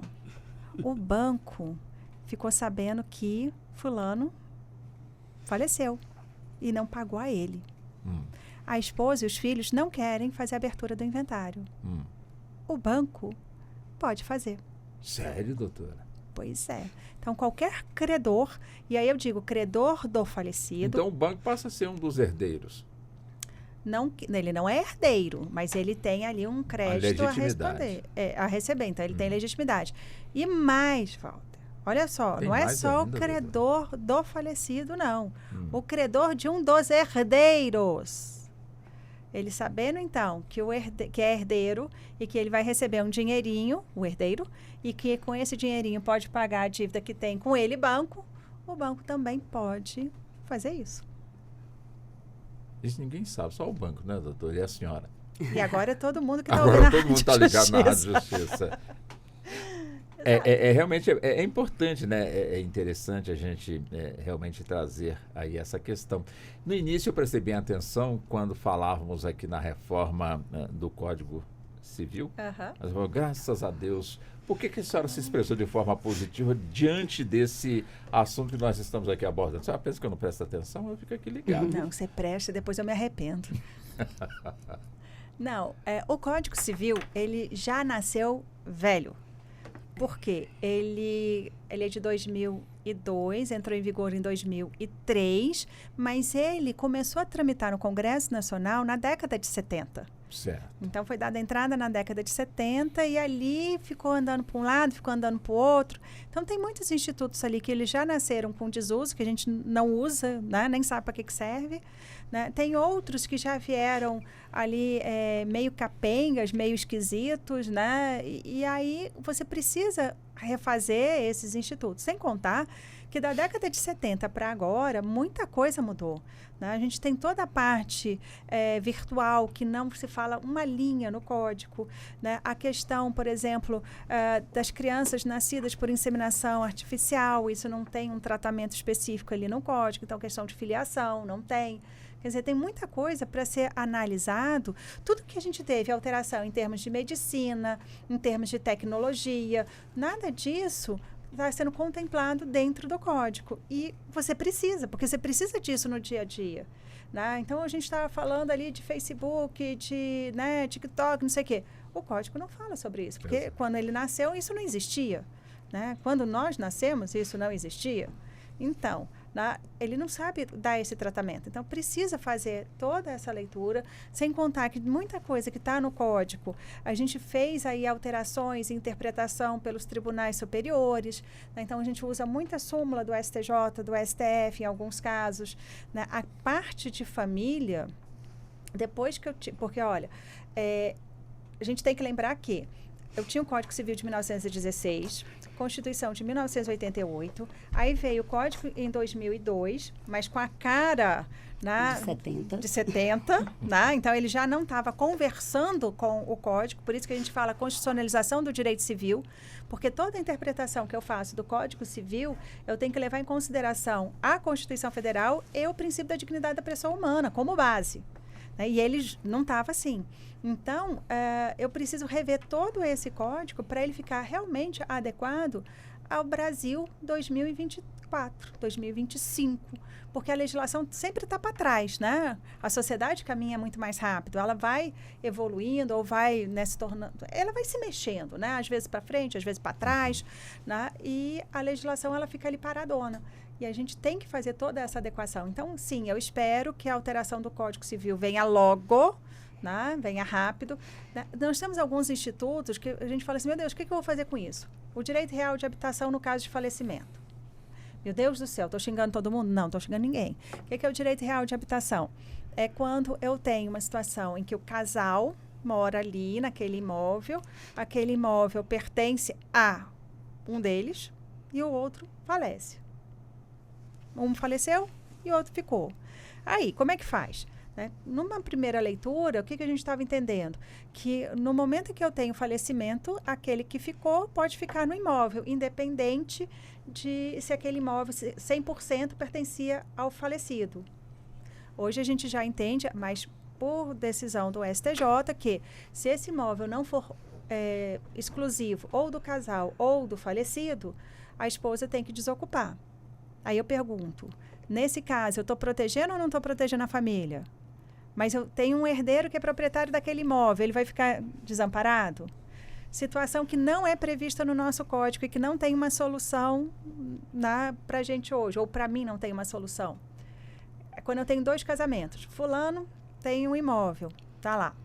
Ele tem o primeiro casamento e aí ele casa com uma senhora que é da idade dos filhos dele. Então, imagina, ele tem 60 e casou com uma moça de 40, que é a idade mais ou menos dos filhos, né? Tá ali. Ok. Aí, ele vindo a falecer, essa senhora tem o direito de permanecer naquele imóvel, que era só dele, pro resto da sua vida. E pode ser, então, que esses herdeiros, que pagaram, inclusive, o imposto de transmissão, causa-mortes, né? Porque eles nunca vão ter acesso a esse imóvel. É justo? Não é justo? Olha aí como é que fica o problema. E eu estou colocando ela ainda até na idade dos filhos. Sim, imagina se ela, ao invés de ter 40, tem 20. A regra é a mesma. A regra é a mesma. Ou seja, se bobear, nem os netos vão ter acesso àquele imóvel. Mas esse imóvel, ela pode desfazer? Não, mas ela pode ficar morando ali. Você não quer ficar morando num lugar para todo sempre, sem precisar pagar aluguel? Você só vai pagar ali, né, as despesas dele, condomínio, o imposto que tiver ali no local, né? Que aí pode ser IPTU, né? E se, doutor Marcílio, nessa linha de raciocínio da doutora Renata, como também da doutora Ana, esse casal estiver ali sem nenhum documento que comprove que eles estão morando juntos, apenas a vizinhança que pode testemunhar. Quer dizer, teria validade, ou seja, o casal conviveu ali, enfim, 30 anos juntos, mas sem nenhum documento ali que comprovasse união estável ou algo parecido, casamento, e o imóvel é de um deles, e justamente de quem faleceu, que sobreviveu, e tem herdeiros. Como é que fica? Que não moram nesse imóvel? Como é que fica? Pode vir e falar, desocupa agora aí que é meu. Está na mesma linha de raciocínio da doutora Renata. Como é que a gente pode entender também esse ponto? É mais um quebra-cabeça que a gente vai ter que desfazer antes de solucionar a questão. Eu costumo dizer assim, o direito ele é uma ciência social, ele está aqui para resolver os problemas da sociedade. Nós criamos os problemas e a justiça vai trabalhando e ali para aí você solucionar. vai resolvendo, exatamente. Há um tempo atrás passou-se a entender a necessidade do reconhecimento da união estável, Certo. que é uma entidade, que é o casamento. Eu tenho um exemplo pessoal na familiar, porque o meu pai e a minha mãe eles não se casaram formalmente, eles viviam em união estável. E exatamente nessa situação, sem ter ido nem no cartório formalizar. Então é uma situação familiar, pessoal. Mas era uma família, como se fosse. Sim. Né? Todos reconheciam como tal. Bom, meu pai já faleceu. E minha mãe, na época, passou algumas situações. Porque ela foi primeiro buscar esse reconhecimento do vínculo de união estável que ela tinha com meu pai, para depois, então, ela ir buscar direitos ali que ela eventualmente tivesse. Inclusive, um abraço aí para dona Léo. Então, é uma situação muito delicada e muito complicada, porque imagine, não entrando na vida dos dois, né? Claro. Mas se tivessem ido a um cartório, simplesmente só fazer ali o reconhecimento de união estável, dona Léo tinha tido um pouco menos de trabalho, mas isso acontece. Infelizmente, isso às vezes acontece. No caso dela, foi muito, no nosso caso familiar ali, foi muito tranquilo, porque tinham vários elementos que comprovavam que era realmente uma família. E aí ela conseguiu fazer esse reconhecimento. Mas, às vezes, pode ter dificuldade. Principalmente hoje em dia, em que os meios de prova... É engraçado isso, né, doutora Ana, doutora Renata? Parece que quanto mais crescem os meios de prova, mais difícil fica provar. Porque na época do meu pai e da minha mãe não tinha Instagram, não tinha Facebook, não tinha internet, não tinha nada. Aí hoje em dia você fala, não, eu vou provar que eles são uma família por causa do Instagram, que eles estão com a foto juntos. Mas o cara tá numa foto junto com mais 10 pessoas. Eu vou provar com o Facebook, eu vou provar com isso, eu vou provar... Não, mora junto, mora, mas também dorme fora, mas também faz isso. Então a pessoa vai ter. Mas tem como resolver. Tem como resolver. Procurar uma boa advogada aí, entrar com a ação para reconhecer primeiro aquele vínculo e depois partir, então, para a partilha mesmo, né? Para o inventário propriamente dito. Existe situação, doutora Ana, que os herdeiros podem perder aquele bem, vamos colocar assim, um bem imóvel para o Estado justamente por falta de pagamento de impostos, tributos ou algo parecido? Isso você tinha que perguntar para o Marcílio. Ele que entende tudo de tributo. Mas a doutora Ana Pode pensar. sim. Pode sim, mas esse pode. Mas já Mas a gente chega nele. doutor Marcílio, pergunta pode... para ele vai explicar tudinho. Então, Especialista em direito tributário. Então, pode. doutor Agora Marcílio. vamos lá. Como é que é, Walter? Quer dizer, no caso, os herdeiros de um imóvel não tomam as devidas providências, não pagam impostos, Estado toma tributos. tudo. Se o Estado, de alguma forma, ele pode entrar e tomar, portanto, tomar sim, né? Confiscar, enfim. Confiscar não é uma palavra bonita não, mas pode. Então, doutor Marcílio, Então, o pessoal não paga, deixa correr, e, de repente, essas pessoas podem ser surpreendidas com a oficial de justiça, desocupe que agora o imóvel não é de vocês. podem. Então, o que acontece? O direito tributário, eu costumo dizer que ele é muito fácil, porque não tem margem muito para interpretação. Aconteceu o fato, gerou o tributo, tem que pagar o tributo. Inclusive, o lançamento do tributo não é nenhuma escolha do agente, né? É uma obrigação que vem da lei. Nesse caso, por exemplo, o tributo que seria devido, né? A pessoa faleceu, o tributo devido ali é o ITCD, né? O Estado, onde aquele patrimônio ali está localizado, vai esperar que a pessoa faça o lançamento. Porque alguns tributos o Estado lança, alguns é o próprio contribuinte que lança. No caso do ITCMD, o Estado lança com as informações que o contribuinte dá, né? É um papo aí para a gente dar uma aula sobre isso, mas a gente deixa isso para depois. Mas quem lança o ITCMD é o Estado, mas com as informações que o contribuinte dá.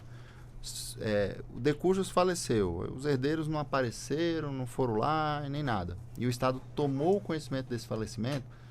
Vamos pensar aqui um exemplo que poderia acontecer, uma pessoa muito famosa, que todo mundo sabe que faleceu, o Estado, né, tomou conhecimento ali que aquela pessoa faleceu, tem bens ali naquela região e ninguém apareceu lá. Um auditor fiscal ali daquela localidade pode fazer o lançamento desse tributo. Isso vai entrar como uma dívida inicialmente do espólio, né? E aí vai ser cobrado esse espólio. Se já fez um inventário e encerrou o espólio, acho difícil encerrar sem pagar o tributo, mas enfim, às vezes acontece algumas coisas que a gente até duvida. Se encerrou ali alguma situação e existe aquele débito tributário, pode ser cobrado eventualmente ali.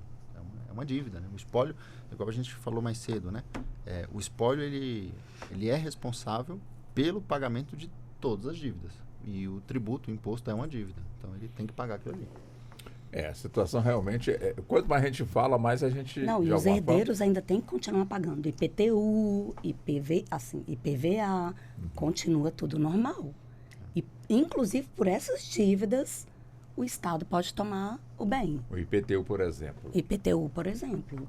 Assim, de acordo com o montante da dívida, sim. né? De repente a dívida está maior do essas que o valor da casa. E essas dívidas são preferenciais. São preferenciais. Por que dívida preferencial? Eu não entendi isso. Se você for entrar com uma execução, tem uma ordem que é agora seguida. Eu entendi. Né? Primeiro direitos até no inventário também, os credores. Entendi. Isso. Aí você tem credores ali. É porque, na verdade, o que acontece, né? O seu José era dono de um carro e de uma casa. Aí faleceu. Aí ficou lá esse carro e essa casa. O carro e a casa continuam gerando... Entendi, o boleto. Tributos ali, IPVA, IPTU, né? Que vão continuar. Hoje, esse carro e essa casa são do espólio. Então, quem é o responsável ali? O espólio. Mas esse espólio, essa dívida está crescendo ali dentro do espólio, depende de quanto tempo o inventário vai demorar. Encerrado esse inventário ali, tem que pagar esses tributos, porque eles não deixam de ser gerados. Não é porque um imóvel está sendo inventariado que esse imóvel deixa de gerar IPTU, colocando numa linguagem mais simples, né? Porque o tributo ali gera o fato gerador para a pessoa, mas enfim. Não é porque o carro está no inventário que ele deixa de ter ali o IPVA. Entendi. Continua normal. Bom, como nós já estamos caminhando para o encerramento, o tempo aqui voa, né? A gente vai entrando nos assuntos. Eu vou voltar justamente com a senhora, doutora Ana. 3 minutinhos para a senhora colocar aquilo que eu não tive a competência de perguntar à senhora, e a senhora ficou, ele não vai me perguntar o que eu quero responder. Então, nos 3 minutos, a senhora fique à vontade, doutora Ana. Eu já ia falar, só faltam 3, e os 3 são meus, que privilégio. Não é assim. 3 minutos concedidos para a senhora, depois os demais também terão 3 minutos. Isso que eu... Porque senão... O direito das sucessões é um direito muito bonito, muito legal, assim. É um direito conciso. O problema é que a gente consegue dar uma dificultada nele, né? Ou por problemas de documentação, ou por problema de inventariante, de herdeiro, ou até problemas que o próprio falecido deixa, né? Mas, assim... É muito gratificante para o advogado poder resolver. É muito gratificante você ver que naquele momento, porque naquele momento os herdeiros, isso quando o inventário é aberto logo após o falecimento. Os herdeiros, eles estão no ápice da emoção, eles estão totalmente fragilizados. E o que a gente pode correr atrás e o que a gente pode resolver naquele momento é muito bom. Assim, a gente se sente muito bem nessa área, né? Falo até com um colega que a gente é um pouco psicólogo, um pouco não, a gente às vezes é mais psicólogo do que advogado. Mas assim, eu encerro... Mas antes da senhora encerrar, aquele herdeiro que está desaparecido, todo mundo sabe que está vivo, ou pelo menos não foi comunicada a sua morte, e o pessoal quer realmente fazer aí a partilha. Quer dizer, enfim, essa documentação pode dar continuidade com a ausência dessa pessoa ou tem que esperar achá-la ou se apresentar para poder, de alguma forma, fechar a esse documento? Pode dar continuidade e a parte dele vai ser reservada. Aí, futuramente, entra com a documentação necessária para declarar a sua ausência. Aí, enquanto isso, o quinhão dele, a parte dele vai ficar reservada. E fica em juízo? Em juízo. Perfeito. Bom, deixa eu também, doutor Macedo, também 3 minutos para o senhor, para as considerações finais, também dentro daquele conceito, né? De repente, me faltou aí a palavra, vamos colocar assim, para elaborar uma pergunta para o senhor, que o senhor gostaria muito de responder. Então, o senhor fica à vontade. Maravilha, muito obrigado, Walter. Primeiramente, agradecer pelo convite. É sempre uma honra estar aqui na TV Justiça falando com os nossos ouvintes. Eu vou tomar liberdade porque eu recebi algumas perguntas enquanto a gente estava aqui no ar. E nós vi o senhor digitando mesmo aí. E nós recebemos aqui algumas perguntas que eu acho que tem muita pertinência com o nosso assunto aqui, que é o seguinte. Algumas pessoas vieram me perguntando aqui como que fica a questão de... Uma pergunta boa. Como fica quem ganha na loteria e como declara isso em herança? Bom, se você ganhou na loteria e está me perguntando, eu já quero um... eu já está dando uma dica que ganhou, né? Já está dando... E em Brasília saiu loteria. Mas, enfim, os prêmios oficiais aí da Caixa, eles já são... A boa notícia é que eles já são descontados de tributos. Então, o valor que a pessoa recebe já está descontado do tributo. Se for fazer lá o lançamento tributário, vai lançar lá e não vai ter tributação de imposto de renda, porque quando a Caixa paga o prêmio, ela já paga descontado isso aí. Uma outra pergunta que também eu recebi aqui, eu tenho alguns conhecidos nessa área aí do esporte, quando o decujus ali, né, a pessoa veio a falecer e deixou ali alguns objetos ali que ele usava naquele esporte e tal, alguma coisa, às vezes é um objeto ali que tem um regulamento, que tem alguma regulação, não pode ser transferido ali de imediato. Como que fica isso no inventário? Nós temos aí alguns colegas que são do tiro esportivo, às vezes o pai, a mãe praticava ali o esporte, tem ali equipamentos ali. Como que fica isso? Então, a herança em relação a esse patrimônio vai seguir duas regras. Primeiro, regra do Código Civil, que é herança normal, é como se tivesse herdado ali um carro, porém, para que você tome posse desses bens, é preciso que você se regulamente lá perante o Exército Brasileiro, Polícia Federal, tem toda a regra aí do Estatuto do Desarmamento que precisa ser cumprida. Então, é um bem que tem um uso restrito. E aí, existem vários bens de uso restrito. Nós temos, por exemplo, esses dias eu descobri animais, aves, né? Tem aves silvestres que a pessoa precisa se cadastrar no IBAMA para ter e tal. Então, se a pessoa herdou, por exemplo, uma ave silvestre, é um bem que tem um valor, né? Um bem, mas ela precisa também se cadastrar para ter ali a possibilidade de usar isso aí. Paga imposto disso? Paga. É um bem como outro qualquer. O leão... né? Não perdoa. Não perdoa. Na verdade, aí vai ser o leão estadual, né? Mas vai pagar tributo com certeza. Eu sei que a doutora Renata vai dizer que eu sou malvado agora, mas não sou, doutora Renata. Pode até passar um pouquinho dos 3 minutos, não tem problema. Mas é que surgiu aqui uma pergunta, o seguinte, como o doutor disse, né? O doutor Marcílio disse que enfim, de repente surgem ali algumas questões, né? Por exemplo, a pessoa que faleceu, dona de um cofre, cobiçado esse cofre, mas ele não deixou o segredo do cofre com ninguém. Vamos arrombar, né? E esse cofre precisa de alguma forma saber o que tem dentro desse cofre.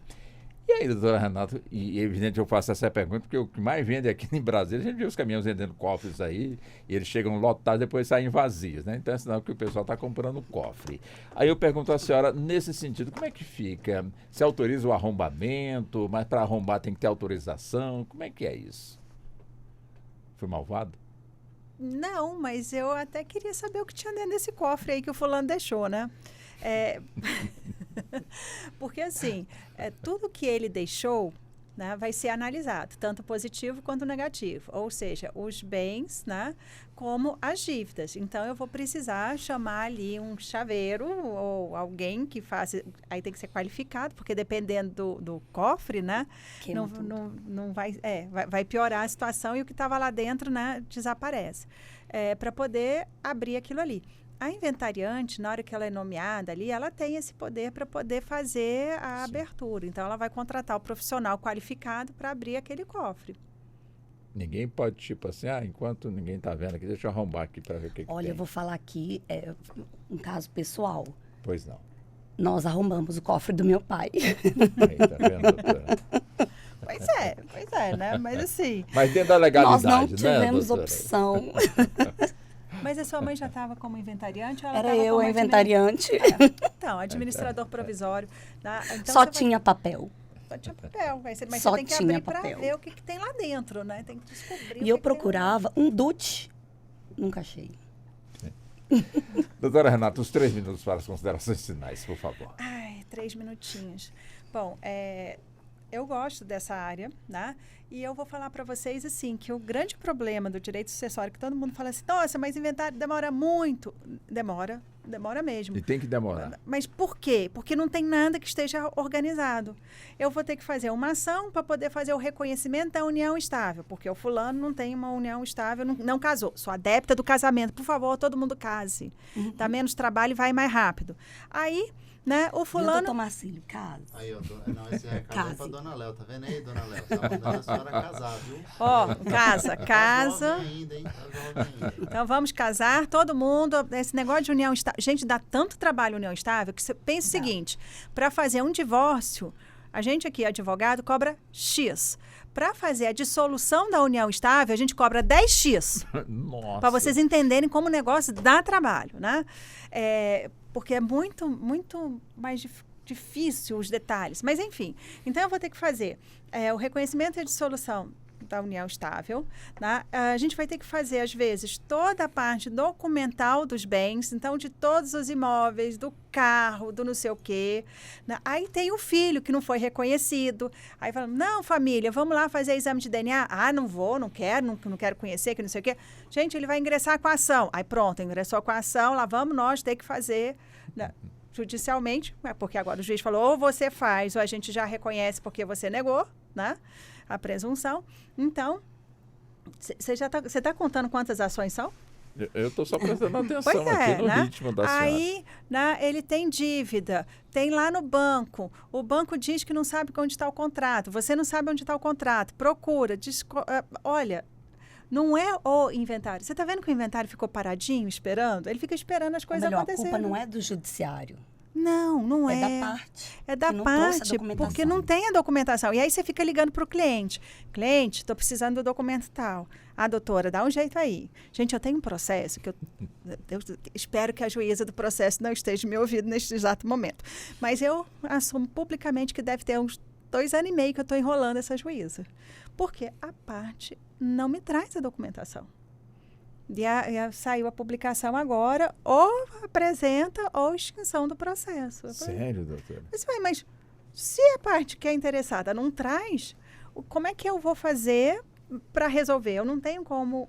Pedir mais suspensão. Menina, eu já pedi suspensão de tudo quanto é jeito. A juíza, porque a petita de suspensão já está lá, padrão. Eu só mudo a data. Doutora, 30 segundos. Bom, então, para fechar aqui, né, arrumem, né, a documentação de vocês. É muito mais fácil, muito mais tranquilo, porque o que dá de briga depois, vocês não têm noção. Só quem acompanha um escritório de advocacia sabe como isso acaba com uma família. Acaba com as relações afetivas existentes e acaba com o patrimônio dessa família, porque muito se perde, muito se desgasta dentro desse processo. Então, não é um imposto que é alto, né? O nosso imposto, que vai aí de 2 a 8, que a gente pode achar que é alto na hora que a gente fala do valor de um imóvel, né? O valor do montante ali, mas lá fora a gente tem ali 25% do valor do imposto. Tem país que cobra esse percentual. Nossa Senhora. Só que o que demora mesmo é todas essas pendências. Então tá, tchau pra vocês, bom final de semana e até Também que breve. a senhora vai entender meu olhar. Entendi, Doutora, um perfeitamente. abração para a senhora, valeu, muito obrigado pela gentileza, tá bem? Nada. Doutora Ana, da mesma forma, muito Obrigada. obrigado. Doutora Renata, doutora Ana, doutor Marcílio também, muito obrigado, viu? Obrigado a todos os ouvintes. E assim chegamos ao fim da edição de hoje do nosso Justiça na Tarde. Teve a minha apresentação, Walter Lima, com a produção da Ana Cláudia Possati, trabalhos técnicos do Neto Silva e a coordenação de jornalismo de Marcela Luiza. Boa tarde, bom fim de semana e até o nosso próximo encontro.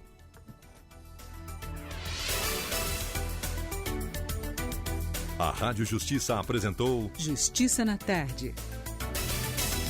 Secretaria de Comunicação Social, Supremo Tribunal Federal.